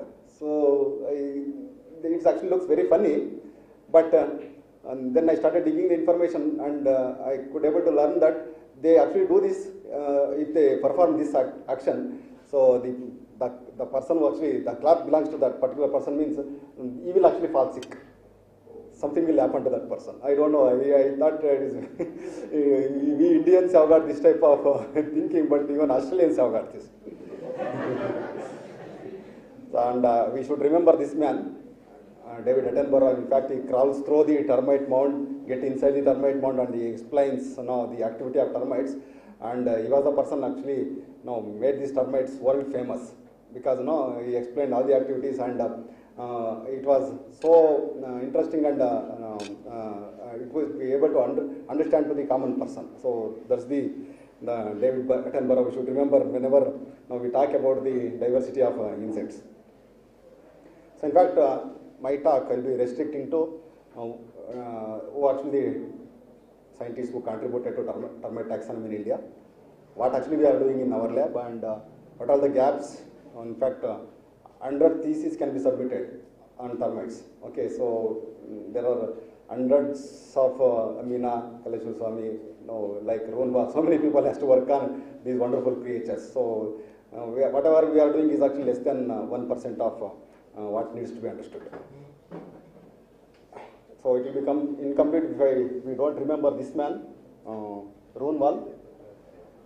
I'm unable to use this properly. Yeah, Runwal was actually the director of Zoological Survey of India, who was actually the person who started the taxonomic work in India, and is a student, Kumar Krishna. He was actually a research assistant under Runwal, but then he moved to University of Minnesota under Dr. Emerson. You must be knowing termite taxonomy, you knowing as a after the scientific name, he put the authority name Emerson. So under whom he actually worked on for his PhD, and he actually became a world authority of termites. Okay, so he has published so many new species. Of course, I have given the article of Angel and Grimaldi, wherein he has listed more than 100 species, or I think 70 species of termites, which were actually described by Kumar Krishna. And these are the Bibles for any termitologists or termite taxonomists to start with. So the different keys have been given, especially for soldiers. Both are actually published by Runwal, as I was mentioning. And these are the 7 publications, 7 treatises of Kumar Krishna. So in fact, he has listed the valid name of all the 3,000 species which have been described around the world. And the valid name, what all the invalid, the names will become invalid when they are actually synonymized, and many other things. And they are actually freely downloadable. Both ZSI publication and this treatise are actually freely available. You can now have a look of these things. And just for out of subject, as many teachers are actually teaching fundamentals of entomology and other subjects. So if you we were actually teaching IMS classification so far, right? So many of us may be still teaching IMS classification, but now we actually adopted around maybe just 5 to 10 years back. We switched over to Christensen classification, wherein actually because of advent of molecular biology, lot of changes actually took place, and as a result we are adopting Christensen classification. I think if you glance through this classification, you will not find the Isoptera order. Okay, so nowhere you will find the Isoptera. The reason being, Isoptera have been Isoptera has been merged into Platodia. So that is the reason, in fact. So there is no order called Isoptera now. So that one should keep in mind. It's merged with? Merged with Platodia, cockroaches. Okay, sir. I'll just now give brief information about how why they are actually merged with Platodia. So in fact, before 1930, when Emerson was actually working on termites, he was actually had a idea that termites are actually the social cockroaches.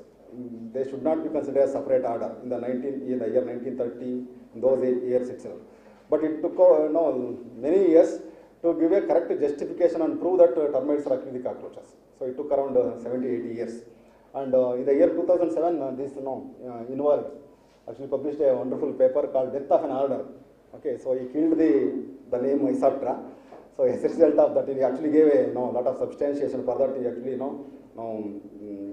sequenced number of genes, and phylogeny has been analyzed, and they are able to prove that termites are actually the cockroaches. As a result of that, the Isoptera has been shifted to Platodia. So the few other important reasons are the behavioral, ecological, and molecular similarities. So I'll just give some information about these.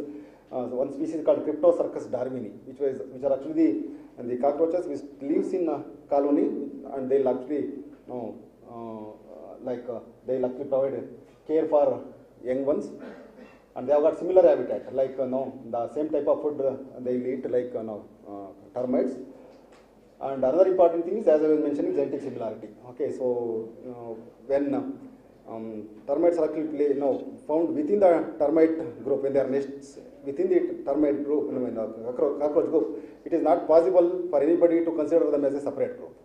Okay, so maybe this slide will explain. You see here, termites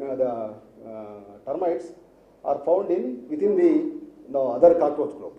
So if they are placed at the end, say for example, if the termitidae, what is mentioned, if they are placed at the end, probably they could have been considered as a separate order only. So, but they are found within that family, within that group, within that nest.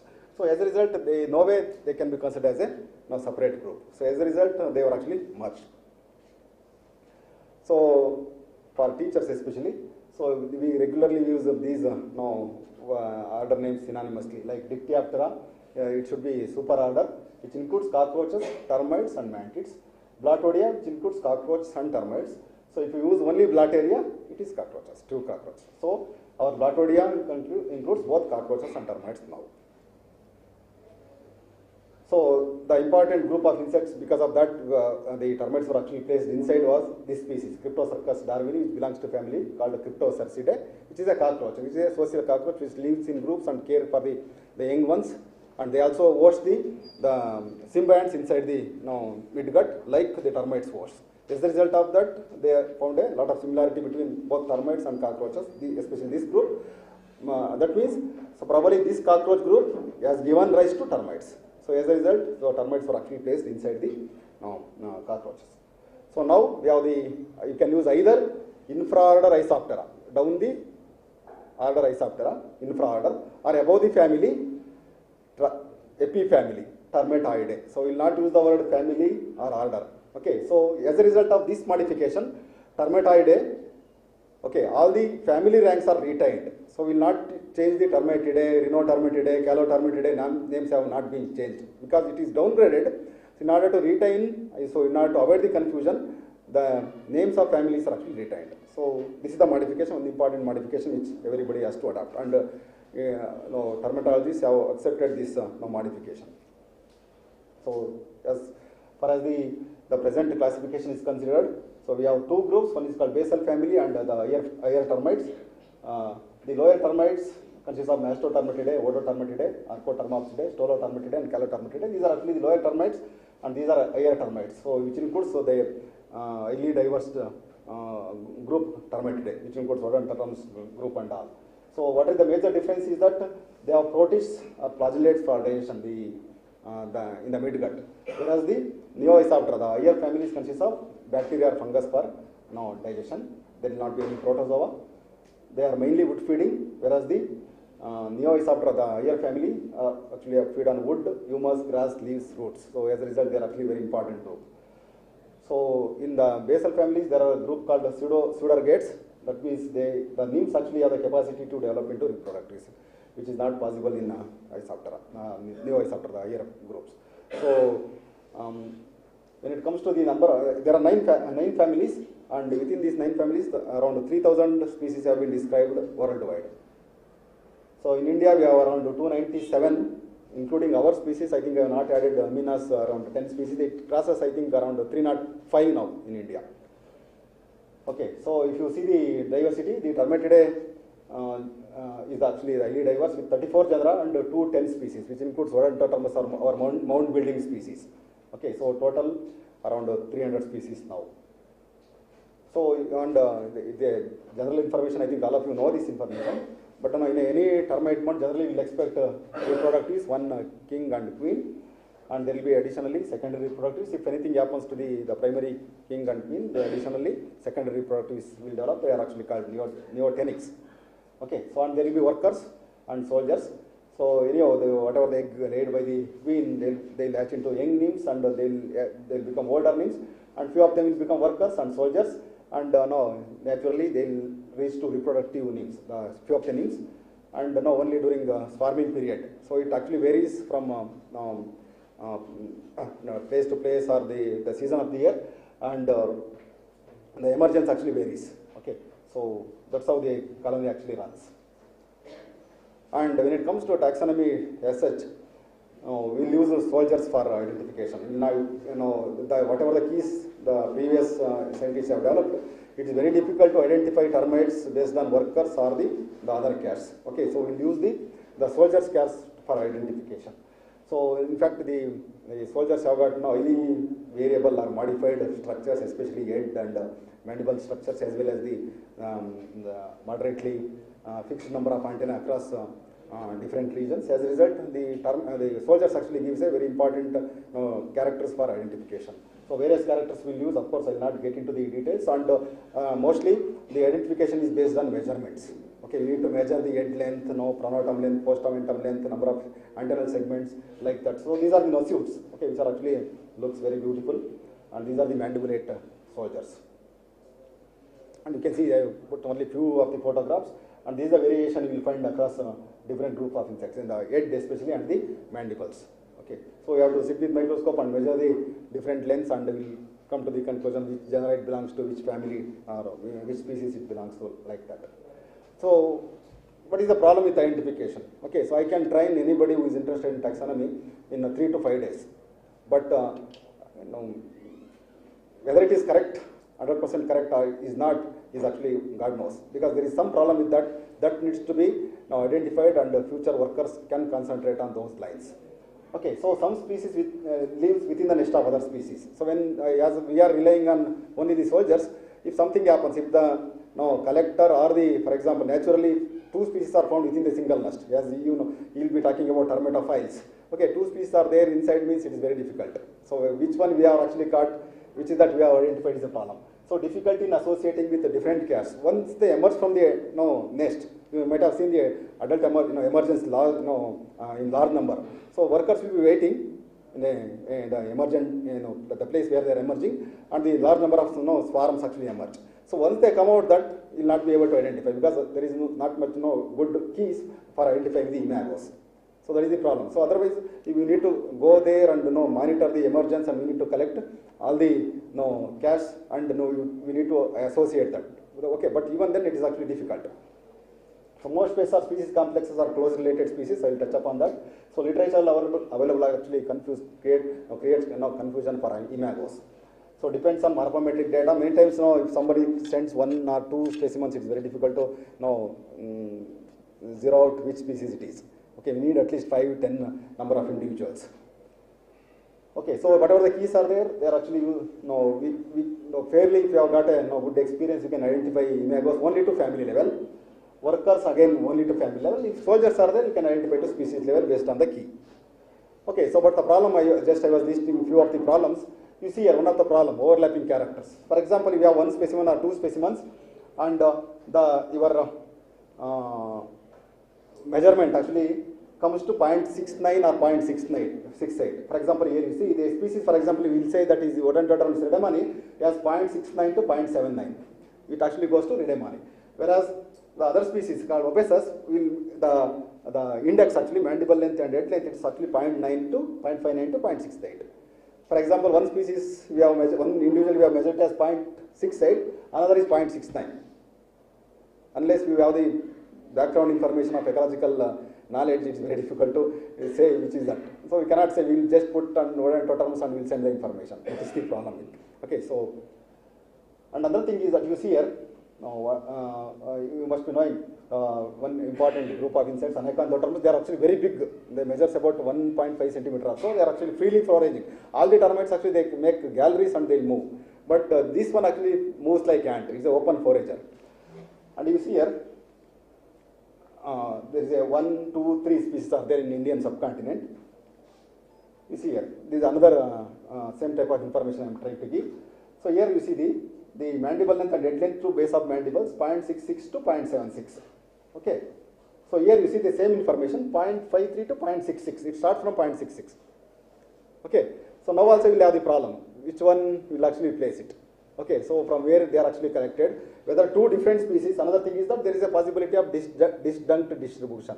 You must be knowing about disjunct distribution. When two related species or a single species lives in two different places, when there is even though there is no geographical barrier. We have a species called Microceratops pakistanicus, which lives in Pakistan and only in Western Ghats of India.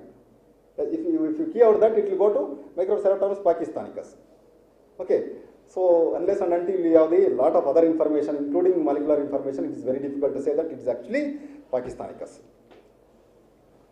Yeah, so difficulty in associating, as I was mentioning, that once they emerge from the colony, it is very difficult to say whether it is actually Obesus or whatever. Okay, so we need to collect all the casts there itself, and we can say that this is actually the exact species. So hence, the possible help we can obtain is through DNA barcoding. So now barcoding actually provides a lot of additional information in order to support the morphological information, but it is not a completely different thing. Whatever there is the additional thing which we can depend on. So morphological identification is must. Okay, so only thing is that we need to barcode all the Indian species or all the world species, and we can develop a library. So this is the sequence of this particular species. Not a single gene. We need to depend on more number of genes. So if we have the barcode or the library available, so if somebody else sequence it and he can just say that this is actually this species. That is the second thing one can do. So the problem is that now we have in India around only 40 barcodes. Around as we know that now in India around 300 species are there. Okay. So we have barcode only for around 70 species, less than 70 species. In my lab, we have barcoded around 40 species. So we need to reach to all the 300, and we need to barcode all the 300 species. Then if you develop the library of that one, so then we can say that this is actually particular species. We will not have that problem of Obesus, Redemani, if the measurement overlaps, and all that problem can be avoided in the future. But the problem is that you should have more number of genes, not just we usually depend on MTCO1, MTCO2, S16 or S12. I think Meghana is there, she is actually, whatever the specimen we give it, or in the morphological identified, she will actually identify to particular species through molecular barcoding. So what actually we are doing is actually through DST, Young Scientist project of mine in the previously funded by DST, and now with the MOEF funded project. So we are actually collecting from South India. So previously I was concentrating on Western Ghats. Now actually throughout South India we are traveling and collecting, and we have deposited around 80 species in my laboratory. So our target should be 300. Okay. So and barcoded around 40. So at least whatever the species which we have collected should be barcoded. That's actually our ultimate target. And more number of genes, as I was mentioning, just not MTC1 or 16S RNA. So we will actually do trying to do other genes as well, so that if any problem arises when you are comparing, so that problem can be avoided. Okay, so that's our target. So as we know that less than 70 species throughout India are actually barcoded. But another problem is that so many molecular biologists, what they have done, so they will take the specimen, they will actually sequence it and wrongly says that this is actually particular species. For example, many species are actually uploaded to NCBI wrongly, saying that this is a particular species, but if you refer the literature, those species are not being reported from India only. So many Taiwanese species are deposited from Indian scientists. Okay, so that's why some morphological identification is must first. Okay, so then if it is confirmed by a taxonomist saying that this is a particular species, then a person can upload it. So if it is wrongly uploaded, if somebody else will actually barcode it and wrongly again it matches with the previous library, the problems will get accentuated and continue. This problem will actually goes on happening. So this problem should be avoided. Okay, so and we do identification service. Whatever the scholars and the students comes, will be trained as well. If they send the specimen, we will be identifying. So as such, I request if anybody wants to learn, they are welcome. At the same time, if you are sending the specimen, try to collect as many soldiers as possible, including workers. Okay, we will try. If their samples are fresh, we will also try to do barcode. Okay, so based on our experience, we actually published 2 species. One is actually Neoterms Viraktamati. Actually, Viraktamati sir was actually the first person to put me to work on termite taxonomy when I was working with the NPIB project, Network Project on Insect-Based Systematic. In fact, so many people like me were actually trained. Yashwant is there. Okay, so many students were actually trained during that time, and so now we are actually placed in different parts of India, and we are working on different groups of insects. And that information was actually published in Oriental Insects. The second one was Silonitermus terminales sayadriensis. This was collected by my student Ranjit from Kerala, and we named it as this was actually collected from sayadriels. So this is the second species which we published in Journal of Asia Pacific Entomology. So then in fact, we also did a lot of diversity analysis because Shivamogga actually provides a lot of opportunity to study the habitat disturbance. Okay, so to check is there any human or anthropogenic disturbance on the diversity of insects, especially termites. So in fact, we choose different areas and compare what is the diversity. So we did a lot of experiments. I am just trying to put 1 or 2 experimental information. So in one of the experiments we choose, in Shivamogga district we choose Maidan region, semi-Malnad, evergreen forest, because if you are in Shivamogga, you will feel that we are in Malnad. It is not as such actually. So if you move towards east, there is a Maidan region. So Shivamogga as such is actually a semi-Malnad region. If you travel around 10-15 kilometers, you will actually get the Malnad region, the Western Ghats, the rainforest region. So this actually provides very good opportunity to study the variation in anthropogenic disturbance or the farming activity on the termite diversity. Also, in fact, we did with another set of experiment by selecting different types of ecosystem. So this is the explanation about different ecosystem which we choose. I think this is self-explanatory. If I say that Maidan region, semi-Malnad and evergreen, I think all of you will understand. And we did the standard transect method of sampling in order to sample termites, and we started identifying the termites. And if you look at the number of species which we collected in rainforest, which is around 18 species, for about 2 years we collected continuously. Every month we used to collect whatever the termites which we get, and we used to identify. These are the different species which we got from rainforest, about 18 species, 14 in semi-Malnad and 9 in Maidan region. Okay, so that indicates that rainforest actually supports large number of species, but the reason being, so many of the termites are actually involved in decomposition process. They are actually the litter feeders. Okay, so but in agricultural ecosystem, especially the cropping ecosystem, we will generally find the Odontosaurus and the other wood feeding insects. Okay, so diversity get affected because of the human activity. So that's a good indicator that if you preserve the forest, definitely there will be a possibility of preserving more number of insects, including termites.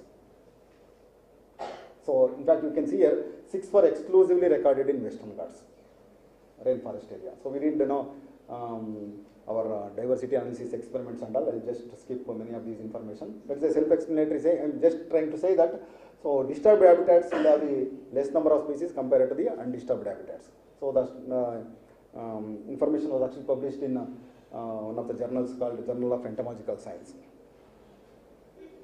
And I'm proud to say that we actually put Shivamogga in the title itself. So, and we also did nutritional analysis of termites by collecting the imagos in large number. We require around half a kg of termites in order to do the nutritional experiments like what is the protein composition, fat composition, lipid other mineral composition and all. So around 50 to 60% of protein is actually present in imagos. So I was reading somewhere that if we eat one termite queen, we need not eat for 2 days. So that much of calorie will obtain. So they are actually very good protein source. So only thing is that only as we know, traditionally we eat termites, the queen and as well as the imagos. But only thing is that has to be popularized. So anyhow now United Nations is actually trying to popularize, funding a lot of projects for those who are interested in research on insects as human food. So now we are actually trying to produce any of the dishes from termites. We are actually planning to do that. And these are list of the barcodes which we have submitted from our lab. List goes on. You can see here, we have mostly we have actually now sequenced 16S RNA gene. So that is mostly useful for phylogenetic study, but it is not a good marker for identification as such. Okay, it's very difficult to sequence MTCO1 and MTCO2. Those are actually the comparatively good marker genes for identification. Okay, so there is a problem with the techniques we are actually using. So anyhow, so now we are collaborating with John Sabatnik. I was telling about Czech University Life Science scientist who visited our lab. He is actually giving a lot of inputs so that we ourselves, they have got a good techniques in order to extract MTCO1 or MTCO2 from termites. So there is a problem with that needs to be correctly addressed so that we will actually barcode all the Indian species.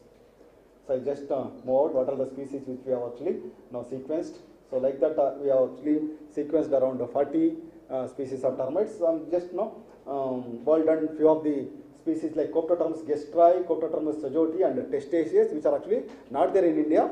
So myself and INR and DPPQS people actually published one paper. So in the would we import, so termites may also enter. Okay, so if our quarantine system is not strong, okay, definitely there is a possibility of invasive termites entering to India. We have not just fall arboretum thrips and so many other species are entering and causing huge losses to Indian agriculture. So as we are already facing the problem in urban system, the termites may also enter and cause serious losses. So they were actually intercepted, but we do not know whether all the products which we import, if few of the individuals enter our place, India, so there is a possibility of build-up of the population and cause huge problem in India. So the DPPQ was actually every month gives the non-compliance report. Non-compliance report means if they are actually not subject properly, the important country, the country from where they are actually exported. So if you receive the information, the products in not a good condition, or if they have got any insects, they will actually put in non-compliance report. The INRs actually will elaborate on this. And they will actually list this type of information in their website, like intercepted Coptotermus species like that. Okay, so all along we will be talking about many other insects, but now we are also talking about the invasive termites. Okay, so because wood is actually a very important good, we are actually importing since recent years. Okay, so around 28 species have been reported to are actually reported as invasive species. So, and one species called Coptotermus gestri, which was actually reported in India long back, around 60-70 years back, which has not been reported again, not been collected again, but that is considered as a very serious pest in other parts of the world. Okay, so many species which are there in, so just I'll try to quote, there is a species called Mastrotermus darwinensis, which is there in Australia, now moved to many other parts and causing losses, like Nasistotermus carnigel, which was actually basically from South America, has moved to other continents and causing losses. So we should be careful looking into the experience of other countries. So we should be very careful in quarantine systems and try restrict any entry of invasive species. So I'll not get into the details of all these things, because all those 28 species, they have moved from their original habitat and causing serious losses in other parts of the world. In fact, we also intercepted, and two of the publications are published, like first interception of 2 wood-feeding the potential invasive termites in International Journal of Tropical Insect Science, and recently we published one same interception in Current Science with NBIR scientists. So, and then very recently I wrote one review paper wherein actually I detailed what should be our procedure and what is the possibility of entry of these invasive termite species, and also importance of integrative taxonomy. Integrative taxonomy means we combine all the taxonomic knowledge available and we'll try to use them in termite taxonomy, because so far we are actually relying on morphological taxonomy. Wherever that problem is there, that needs to be identified and used. Okay, so they are beneficial or harmful. All the time we say geddalu means are actually harmful. Okay, but lot many are actually highly beneficial. So if they are there in forest ecosystem, they are actually very useful insects. Okay, if there is no termites, you imagine that whatever the wooden log or whatever the litter which actually falls get accumulated and cause lot of problems. So these are the first group of insects which actually enter and they'll actually now start feeding, chewing, and as a result other microbes enter and they hasten the process of decomposition. Okay, so only in the urban ecosystem will have the problem, but in the farmer's field also there may be problem, but previous reporters from India, G.K. Veeresh, D. Rajgopal, Ashok Kumar sir, few of them actually reported in Karnataka, in Bangalore, they reported that they are considered as a pest in cropping fields. But in one of the important study, you can see ants and termites increase crop yields in dry climate. In that, they are published in Nature Communications, and they say that around 36% increase in the crop yields because of ants and termite activity. So because of their seeding activity, foraging behavior, they will increase whatever the residue is there, it will be decomposed and it will be helpful in increasing the soil fertility. So we need to look into different directions and conduct few of the experiments and prove that whether they are really beneficial or harmful. Okay, so that's the one area one should look on. Okay, of course they are pests, and wherever they are pests, especially in urban ecosystem, we should have a completely different set of strategies in order to manage termites in our domestic condition. Okay, so if you look at the termites, important groups, wherein they will find the pest group and the beneficial group. So most of the species which belongs to family Rhinotermitidae and Calotermitidae especially, they are actually pests. Whatever the wardrobe and all the plywood eating termites actually belongs to Rhinotermitidae and Calotermitidae. So most of the very few species of Termitidae are pests, considered as pests. Okay, so but in farmers' field, so if they are unmanaged, if the gardens or the fields are unmanaged, so they may pose a problem. That's based on my experience. But so looking into the conditions, we should say that they are actually causing serious losses. Otherwise, most of the Termitidae, okay, so which is highly diversified group, so most of them are actually beneficial. And that's how the coptoterms especially and heteroterms cause this type of damage. So they don't leave anything, especially in urban ecosystem. So in economic damage caused by the termites in Indian urban system is huge but not calculated. Okay, we do not know how much actually the insecticide, the usage will actually use, and the amount of money we spend in managing those termites. So they don't leave anything. You can see the Dr. Prasad's Bharat Ratna was also eaten away. Okay, so if they are not taken care of, they are the one who comes and eats. Okay, so they may act as terrorists sometime, because whatever the documents, if they are not taken care of, they are simply kept somewhere and left. So they are the one who comes and silently invade and cause damage. Okay, so but overall, if you look at the ecosystem as such, they are actually very beneficial group of insects. So only thing, they have to be monitored properly and used for human well-being. And wherever they are actually pests, especially you can see here in Africa, where a lot of work is done, their diversity is very rich. So wherever termite mounds are there, we will say that they are actually the hotspots of fertility or the nutrient patches. They will actually support many other organisms. Okay, so that's how they are actually considered as very beneficial. But in India, so you can see a lot of information is virtually unknown.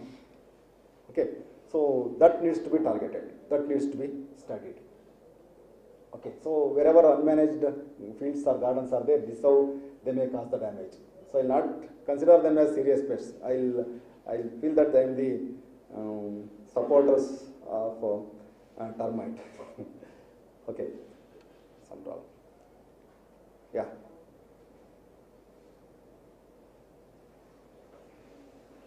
Some problem. Okay, so as I was mentioning previously, you can see here. So of course, around 5 to 6 liters of insecticide is actually placed in when you start as a pre-constructive measure. So after that, every year actually you may put at least 1 liter of termite, insecticide in each of us our houses. So you can see, just imagine that goes to drainages or whatever, and ultimately it comes to us only. So of course there are a few measures. Previously PCI was there which tried to develop some strategies or import some of the strategies to identify the termite activity in the houses. One technology called termite track, okay, which was there. If you place that equipment, it's actually used to detect the movement of termites inside the walls. Okay, so but PCI is actually closed its activity mostly. I think Dr. Baira is there and another UPL person is there. Probably they can add some information with respect to the industry involvement in management of termites. Of course, there is as I was mentioning, that more than 100 theses can be submitted on termites. So I'm just opening few of the areas one can think of to work on termites. So only when it comes to identification, the taxonomy, we are just identifying and saying that this is the species, and we are not getting into the beta or the alpha level taxonomy. That means we have not understood the phylogeny or the evolution of termites. Okay, there is a lot of scope for that, and so most of the foreigners are actually working on higher taxonomy. One can collaborate and work. And foraging ecology and chemical ecology, of course, foraging ecology previously our UAHS, Bengaluru entomology department, lot of work has been done. But chemical ecology, no. Okay, so a lot of work has to be done. Contribution to greenhouse gas emission. So overall in the worldwide, around 3% methane is actually emitted through termites. What is in India? So we need to curb the methane gas emission. Of course, I was telling that they are very beneficial, but there are ways and means to reduce the chance of increasing the methane gas emission through the termites. So termitophilous insects, actually we'll actually start working on this group of insects. Kanoa is actually specialized. We has traveled at least around 20 countries so far. He's young, around 36-year-old, but traveled Africa, Southeast Asia, and collected termitophilous insects, especially row beetles, and described around 30 species of row beetles. Okay, so we'll start, and absolutely there is no information in India on termitophilous insects. So they are the inquilins which found inside the termite mounds. And termites gut microbiota, again nothing. So invasive termites actually we yet to work on. Contribution of termites in increasing the crop yields, one can think of. Nutrient status and developing termite-based food. Termite-inspired buildings and structure. You know that there is only one building in Zimbabwe, Harare, so where my peers actually constructed a wonderful building in 1990, and now it's still a model. Nobody else has exploited that technique in order to build such buildings which actually completely air-conditioned without air conditioner, without use of electricity. So termite management in urban landscape, it is actually opens up a new area for anybody other than the insecticides. So if anybody interested, they can come to my lab and learn the taxonomy. And if you are interested to send the specimens as such, so collect in 70% alcohol, put the label, try to collect as many termites as possible, including both soldiers and workers, and send for identification. Usually they are preserved wet like this. They should not be preserved dry like any other insect you do. So in fact, since last 10 years, so many students, at least 4 to 5, Santrupti is there here, around 4 to 5 MSc students and 3 PhD students have completed, and one of my students actually got ICR best thesis, ICR Jawaharlal Nehru Award for her work on termite taxonomy. So she is the one, Vidyashri, Pavitra, Adarsha, Kavita. I should not miss their name before ending, because they go out and collect lot of termites and bring them for identification. Pavitra, Santrupti, Yuvraj, Karthik, and whatever the specimen we bring, Meghana will barcode, and she says that this is actually belong to this species. So thank you. If there are any queries, please.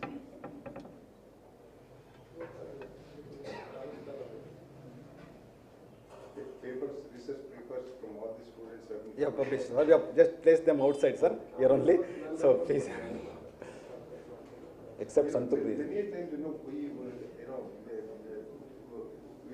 we understand that green ply and then century plywood, they are termite proof and all. Yeah. They say that it protects from termites for several decades. Yes, sir. Is it really so? Rashmi will come. Okay, she will answer to you. So I am also looking for that, sir. So in your project, you have collected the termite from Gadag, Dharwad, where the blocks and deep blocks. Yes, sir. So mostly odontodons. Mostly odontodons, because I have the details of all the species and collection localities and the distribution maps of throughout South India, and especially concentrated on Western Ghats. Only subterranean, they are not promote. No, mound building are there. Few of them. Obesus is there. In that side, I never found the termite mound. Okay, okay. Because there is a lot of cracking during the summer. Okay. And never find the termite mound. No, obesus is there everywhere. No, even in Dharwad and in Hubli, Gadag.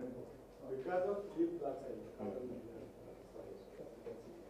Obesus is there everywhere. But in Western Ghats, we find a lot of Nasuti terms. Okay, pericarpate terms, there are other groups.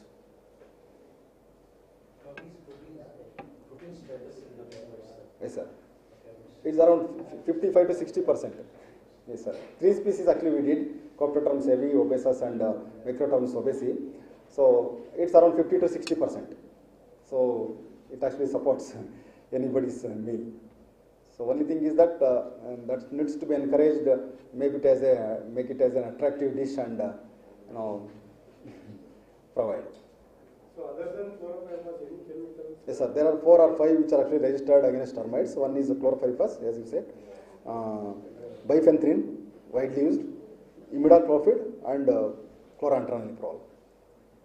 Okay, which are widely used in especially in urban system, domestic condition. Maybe in the world they have insectary to mass multiply this. Yes, a very good question. In fact, there was the thought of the important problem we'll encounter in order to understand the biology of termites is it's very difficult to rear. There is only one lab in fact, Jake, they have tried, but in US, in Florida, one person called Chowenk, okay, so who is actually rearing Coptoterms formosanus, which is a very devastating and serious pest. They are trying, and we need to maintain that condition. Okay, so Baira has got some idea, sir. He was there at Jek University of Life Science, and it is very tough. So I think we need to have around 5 to 8 people dedicated entirely to provide that condition and also maintain them, because they are actually social insects, and we need to provide all that conditions which are prevailing.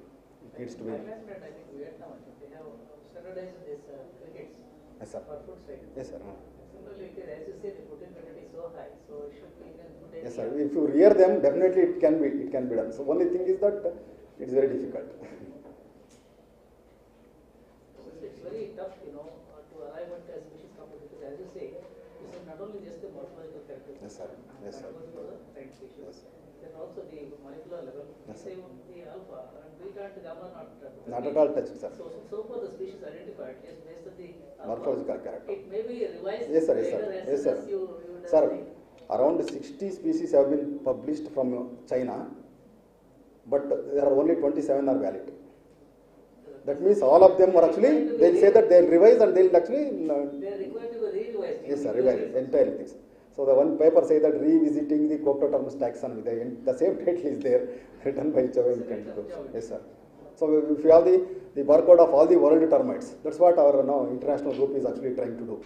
Okay, so collaborate with all the people and try to barcode all the species of world, and then we'll have the correct picture of phylogeny. Yeah.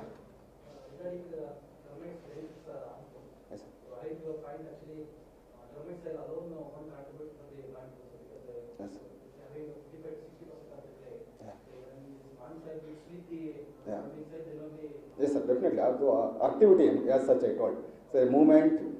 Okay, so when they mix the surface soil with the about feet soil, so definitely there will be increased activity of microbiota as well, and then fertility increases.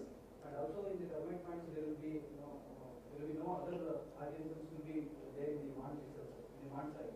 Okay. As you said, there will be support the other organisms. Yeah. So that many, probably at least around 5 different groups of insects are there. One important group of insects on which Dr. Kanoa is working are row beetles. Yeah. So. Any idea about the termite mold soil? Any beneficial aspects? The termite mold soil from Saturn. Yes, sir. It's people are using soaps, making toothpaste, tooth powder already, and they use and people say that they are actually the place of gold mines. So wherever the termite mounds are there, there is a possibility of. I have a tooth powder which I use 20% of this. Termite mounds are. It's working very well. It's going like almost every week I sell 15 bottles of it.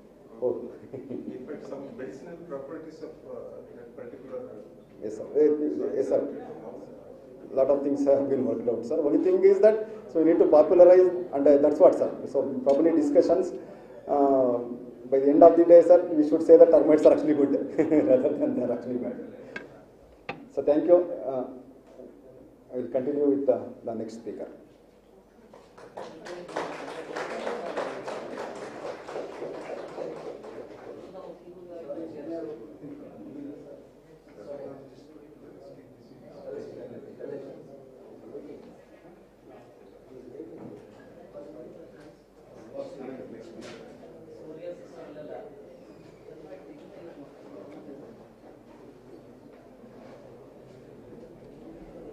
So continuing Avinash's discussion, Avinash actually worked under Dr. N.G. Kumar sir.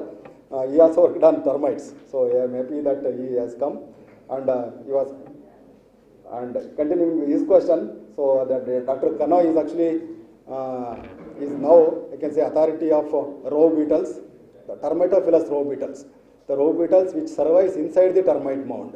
Okay, so he is exclusively working on the termitophilous beetles around the world. So as I was mentioning, he has traveled to many countries already, collecting row beetles inside the termite mound and describing them. So more than 25 new species of row beetles have been described by Taisuke Kanoa, who is from Yamagata University, Japan. So in fact, we have a termite research team which is actually found, has been identified in different areas of different universities, and we are trying to collaborate. And the first basic mandate of the termite research, it is an informal termite research team, and the basic mandate is to barcode all the termites. First thing. Second thing is the ecological information that needs to be generated. So Taisuke is actually working on termitophilous row beetles, and he will be delivering the species diversity and the evolutionary history of termitophilous row beetles. Thank you. I give it to you.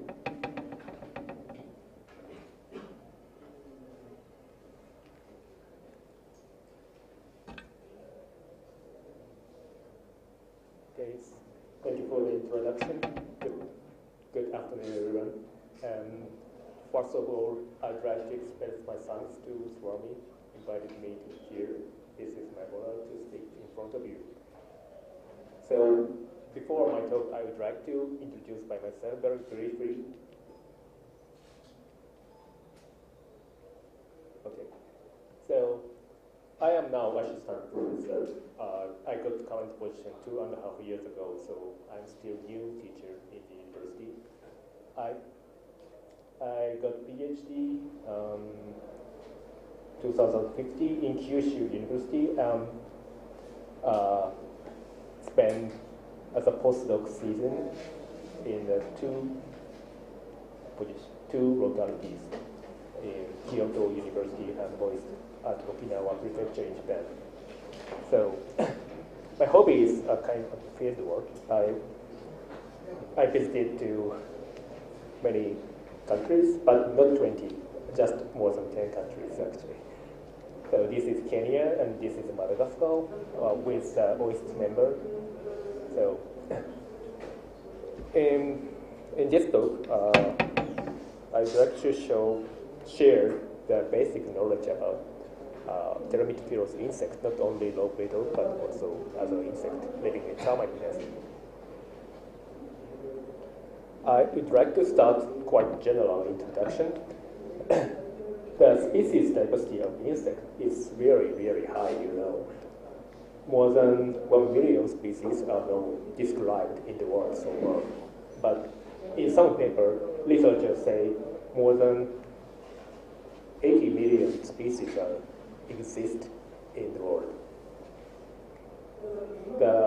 Every insect has very interesting shapes, beautiful color, and fascinating morphology. Everything is very interesting for me. And the insects are living in everywhere except for the ultimate environment like volcanic area or sea. The forest is one of the most species-rich environment for insects, of course. Grassland and seashore area are also, there are a lot of insects. Also, the insects have a variable relationship with other organisms like fungi, plant, and insects themselves, and microbiome, of course. Then the termite, the important insect. As you already explained by Swami, probably when you hear the word termite, maybe you imagine the word decomposer, the pest, and social insect. The termite is currently known more than 3,000 species. The species diversity and biomass are rich in rainforest and savanna. The termite can eat decayed plant material. Some species have lichen, some species eat soil, called as final decomposer. Termite is also important for many other insects or animals. Maybe you know the biomass of termite is super high, so termites are targeted by many insects as a source resource, a food resource. The natural enemy is, I believe, ants. Also, the nest of termite can be the nest of other insects.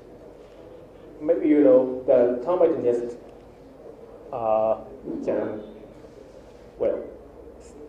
the temperature and the humidity inside of the termite nest are managed by termites themselves, and so it is very, very comfortable environment inside. So once the other insect get into the termite nest, the insect can live with termite very, very comfortably. Especially the colony was defended by soldier termite, so they are natural enemy-free environment and air conditioner, good condition, good environment. So I'm studying on the termitophilous. Termitophilous. It is non-termite insect living in termite nest. So the termitophilous insects are defined as insects associated with termite during at least one stage of their life cycle. These insects are known from 39 families of 12 insect orders. Actually, not so few. These are examples. Springtail, it is one of the most abundant termitophile in the termite nest, and silverfishes, flatbugs, flies, wasps, beetles. And the beetle is the most species-rich termitophile in the insect. The association with termite are variable among the termitophilous insect, and the relationship can be categorized into the three groups. One of these are snectrons. It is a bit strange pronunciation, but these snectrons are persecuted guests, and they are adapted by termite. And these species are mostly predators of termites. These are examples: true bug, scatterflies, and low beetles. One termite worker were eaten by so many beetles. The next category is Shinoketes. They are indifferently related guests, and they are ignored by termites, but they can live inside of termite nest. They probably use a kind of mimic, like chemically or physically. The typical example of this beetle, Keladi, the back of the beetle were covered by wax substances, and these substances are very similar to the nest materials. of this is the fungus growing termite nest, Odontermis. The Odontermis termite can't recognize the beetle inside the nest. The last one is shapers. These are actually true guests and highly integrated into host termite society. As you can see, the beetle, this is a beetle and termite. This beetle was getting food from termite worker by month-to-month exchange prophylaxis. Also, these butterflies are often groomed by termite worker. This fungus black gnat is working with termite, actually. So, the termitophilous insects are basically parasitic for termite society. They have no merit for termite, but they can get resource from termite colony or nest. The dependence on host is normally very high. Host specificity is also high for termitophilous insects. The dependence on host getting higher, the specialization of morphology and behavior are also get higher. This is a typical morphology of the Shivappa termitophile. This is a technically ornate beetle. Many Shivappa termitophile show thickened antennas and legs. It is they can be attacked by termites. So these thick appendages is like have a defensive function. Also, the symphiles exhibits this extraordinary morphology. Sometimes they are thought as a mimic to the termite worker or larvae.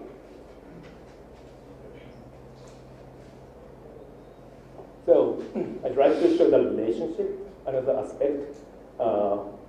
Normally, one host termite species or colony have various termitophiles. This is one example of Odontermis termite found in Malaysia. This is maybe Salvakiensis. This Odontermis termite have low beetles, silver fishes, brown beetle. It is technically only scatterfly in one nest. So the association is really specific for termite.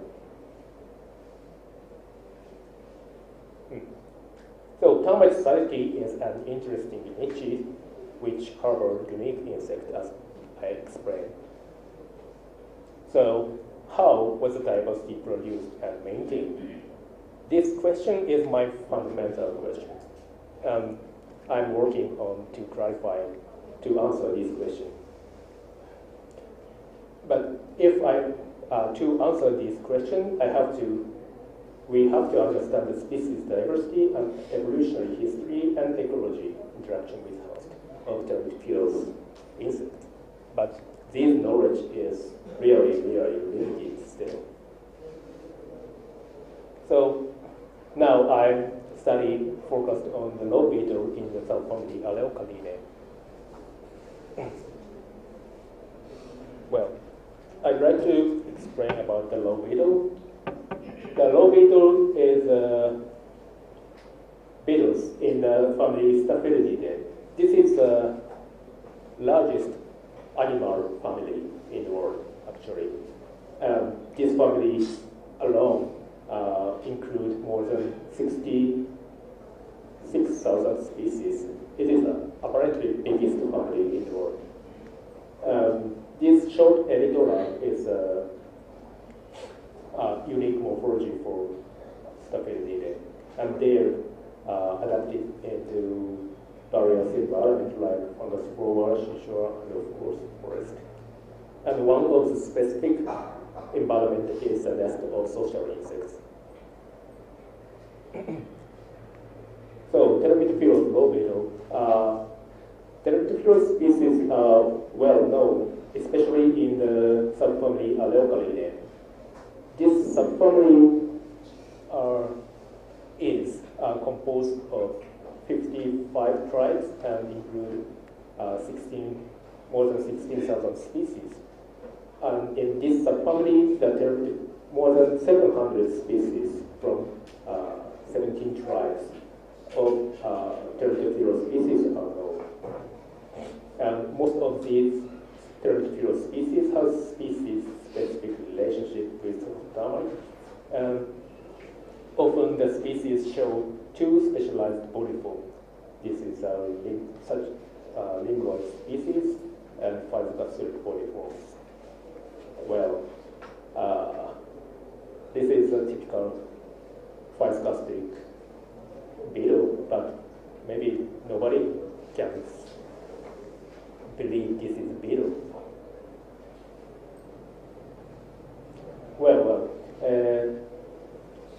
So I'm starting to clarify the diversification produced by interaction with host termite and co-evolution with host termite and coexistence of closely related species in a limited environment, in this case in one termite nest.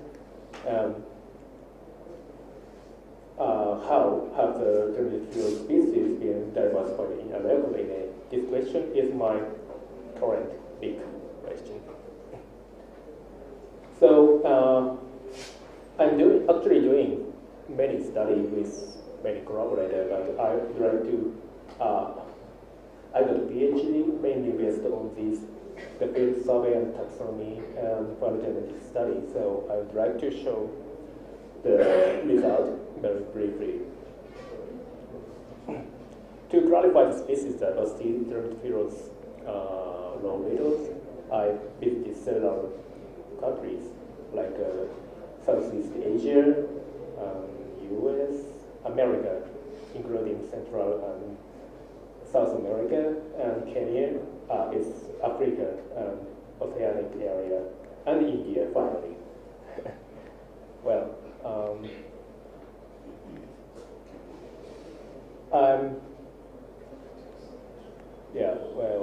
this is a snapshot of my field survey.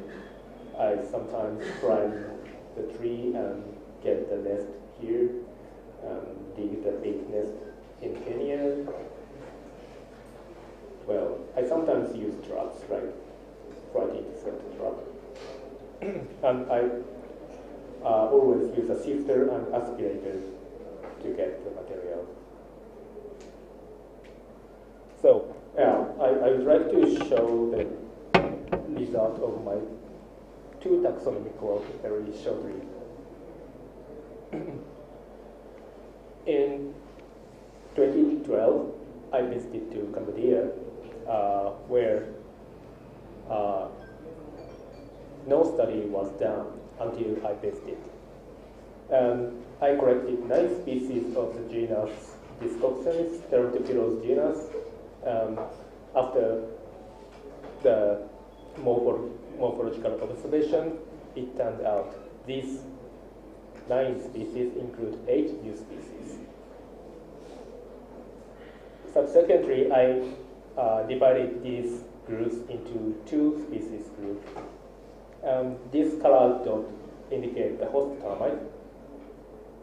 The blue species are associated with Odontoremus termite, and the green-based dot indicate the Hippotermus termite. All of these are fungus-growing termite. And the Hippotermus termite is newly recorded as a host of termitophilous insect in this time. Well, so this result shows the high local species diversity of termitophilous low beetle. And before the study, only 8 species are known in the genus Discoxenis. But after this study, the number of species become twice. So,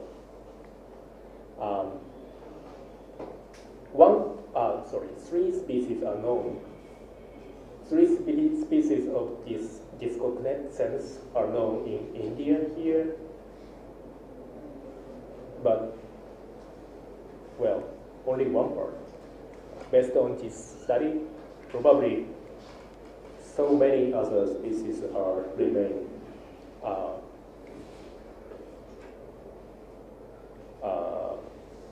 as an undescribed species. Well, so the next taxonomic work is about the long-lived termite.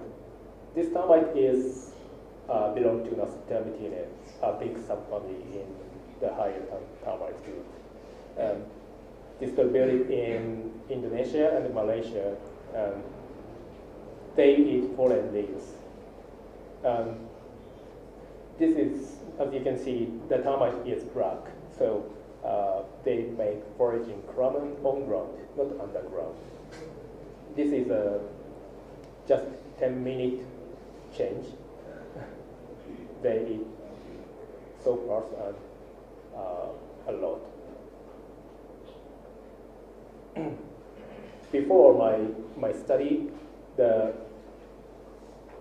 9 species in 6 genera in Alecrinae are known as a termitophile of Longipetalus termite, these species.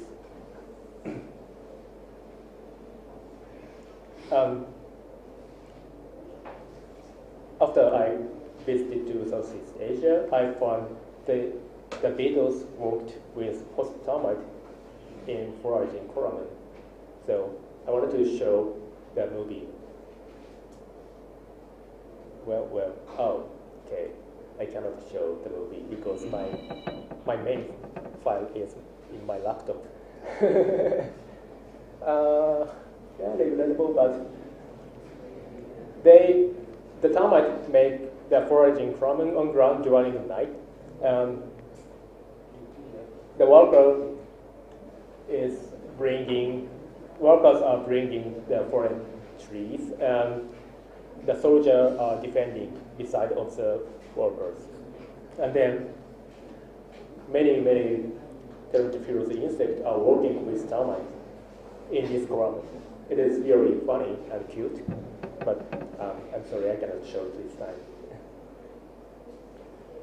So after I discovered the ecology of the termitophile, I performed several field surveys in this area, Peninsular Malaysia, Borneo, Sumatra, and then the result is quite fruitful. Well, I found the termitophilous species for the first time in the family Pindalinae. Also, I found many new species or new records. Finally, after the field survey, the species diversity changed like this, almost 3 times. I found many other termitophilous insects like this. Well, in summary, I so far described more than 20 species, but actually I already get many undescribed species. Probably I cannot describe until I die. Well, I could show the high local species diversity and new host record, new method to collect termitophiles and cricket species, and actually I also found polyphyly of the taxonomic group. Well,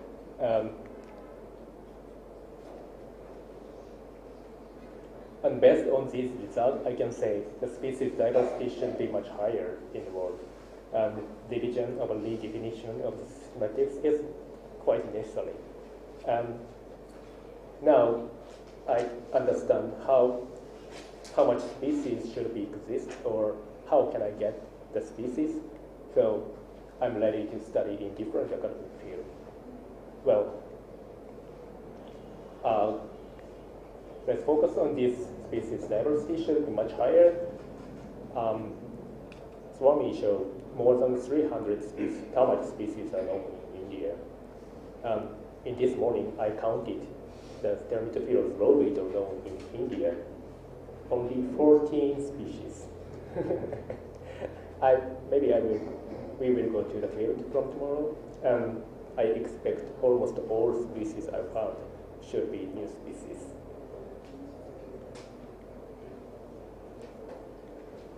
Okay, this is my last topic, fraternity study, evolution of termitophily in the subfamily Aleocalinae. Before to talk my results, I'd like to show the good paper published by my previous supervisor, Mariana. He is working on myrmecophile, low beetle living in ant nest. And this paper shows the evolution of myrmecophile, which means the low beetle shows the morphology looks like ants. And these are associated army ants. This paper clarified the myrmecoid species associated with army ants evolved at least 12 times in Aleocalinae. And most of the myrmecoid lineage originated around late Cretaceous, which means very old. Common ancestor of the myrmecoid appeared mid-Cretaceous, like here. So, what about termitophile? I performed molecular phylogeny using more than 200 species and include around 70 termitophilous species. I used 6 loci of the mitochondrial and nuclear genes. And I performed 2 methods, Mr. Bayes and Luxemel. Well, and I calculated the evolution timing by the bees with the fossil calibration.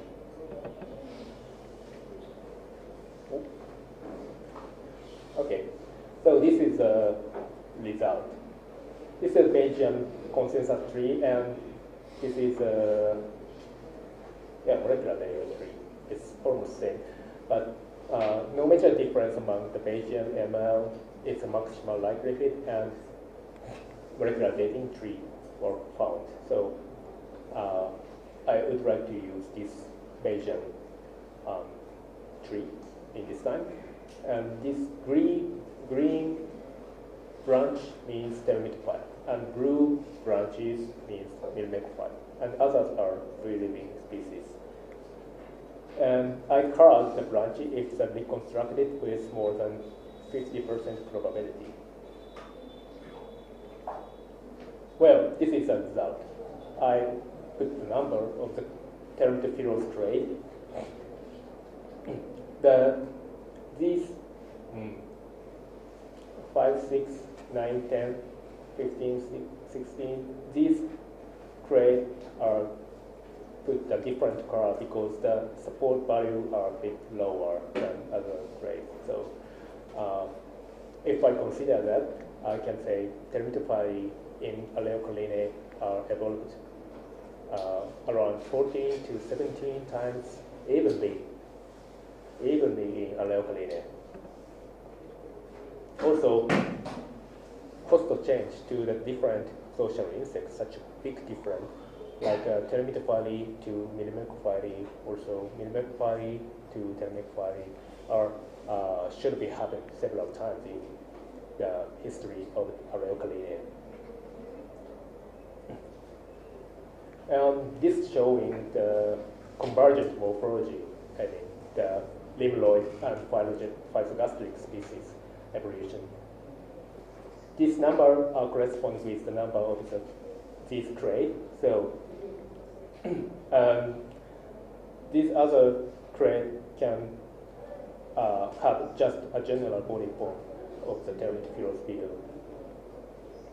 So this result indicates the convergent body forms evolved in many termitophilous lineages. Actually, the most of termitophilous lineage. And many of the lineages include both of limnoid and physogastric species, as you can see. But some clade have only one convergent morphology.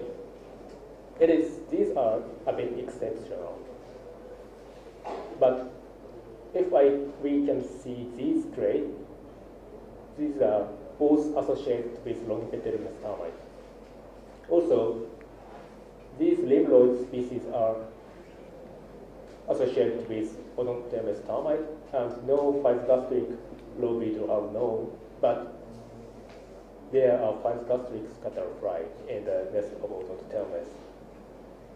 So, based on these results, the both convergent body forms tend to appear in the termite society. And this indicates the termite society contains 2 microhabitats which require the 2 convergent body forms.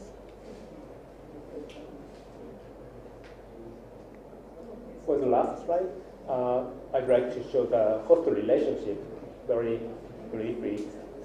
This is the termite groups. I arranged them from primitive, ancestral to derivative, and these colored groups belong to the higher termite termitidae. Well, this is a relationship. I know this is a bit angry, but many termitophilous clade are associated with several termite groups. And this gray line indicates only these termitophilous groups are associated with only one termite group. So, based on this result, phylogenies of low beetle, we can say phylogenies of beetles and termites are not concurrent. Like primitive beetles are often associated with derivative termites.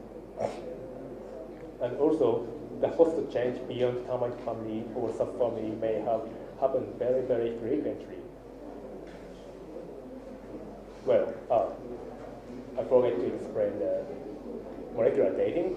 Many termitophilous lineages, these appear in late Cretaceous, and it is same as myrmecophilous insect low beetles, and almost all termite family and subfamily already exist at the time, late Cretaceous. Also, the oldest termitophilous species originate approximately more than 1 million or 100 million years ago here, and the common ancestor of all of termitophilous species should be originate around 128 million years ago. So, termitophilia had evolved very, very early in their recording. This is the last slide, just showing the several systematic errors based on my result of molecular phylogeny. I found several problems, like these. The red color means the termitophilous groups. These 2 termitophilous groups should be synonymized with free-living tribe. This is as well same. The species included in Termitoxylina in the tribe Lomexini were reconstructed in the several places in the tree, so which means this subtribe is proliferating. So these results indicate the comprehensive revision is necessary. Okay, so I explained my study very briefly, but this is my talk. Thank you for your attention.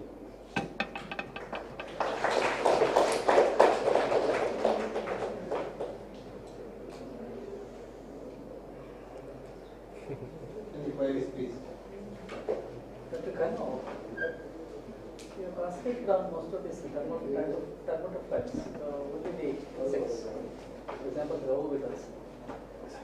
Are there any other than insects, like for example, oribatid mites? Oribatid mites, they are closely associated with these termites. There is a job similar to the termites. Boribacea. Yeah. They are soil mites. Mites. Oh yeah. Mites are also well known in the termite species. Have you done any work on that area? I mean, have you seen the Boribacea mites associated as a termitophilous in the mounds? Yeah. I often found them in the termite nest.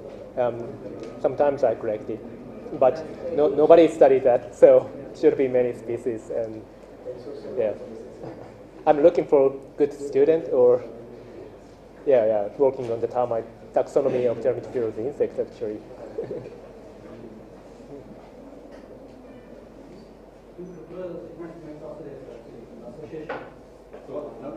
Excuse me, sorry. Some cryptostigmatic mites also having association with the overbeating, pattern for overbeating. So mites are also there.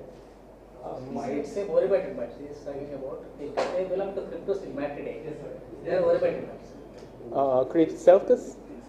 Yeah. Cryptostigmatidae. Yeah. They are nothing Actually, but they are nothing but Boribacea mites. Okay. They are also soil covers and they are scavengers basically. Recently, there have been reported some species being on the tests of coke and seedlings in the nursery, things like that. It's okay.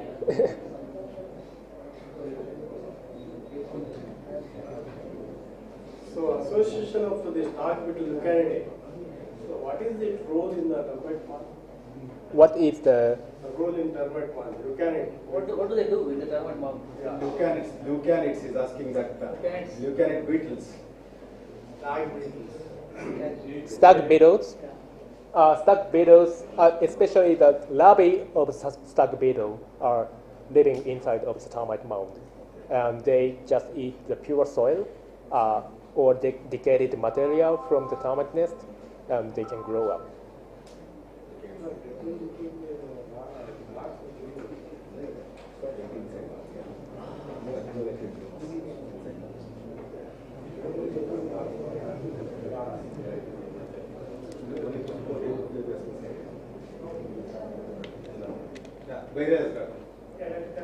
Just a suggestion, if you have a time, looking at the typical hydrocarbon profile of termitophilous insects and then the termites, that might explain you the association, like why they have not different of this.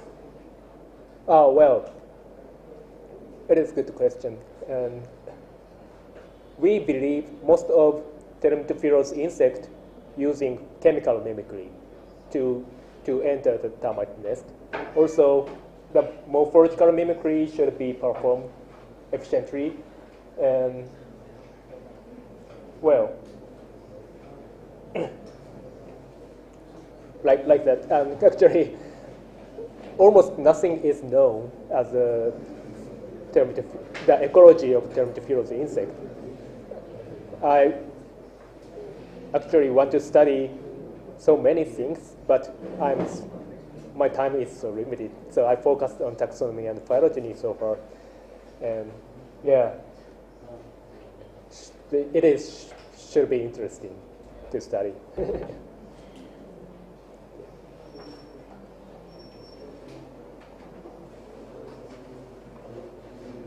Probably there are more queries.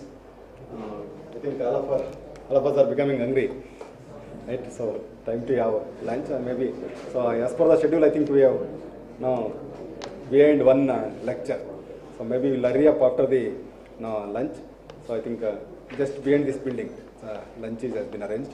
So we'll be back at 1:20. So before that, I request our Honorable Director of Extension to honor Dr. Taisuke Kanoa. Please.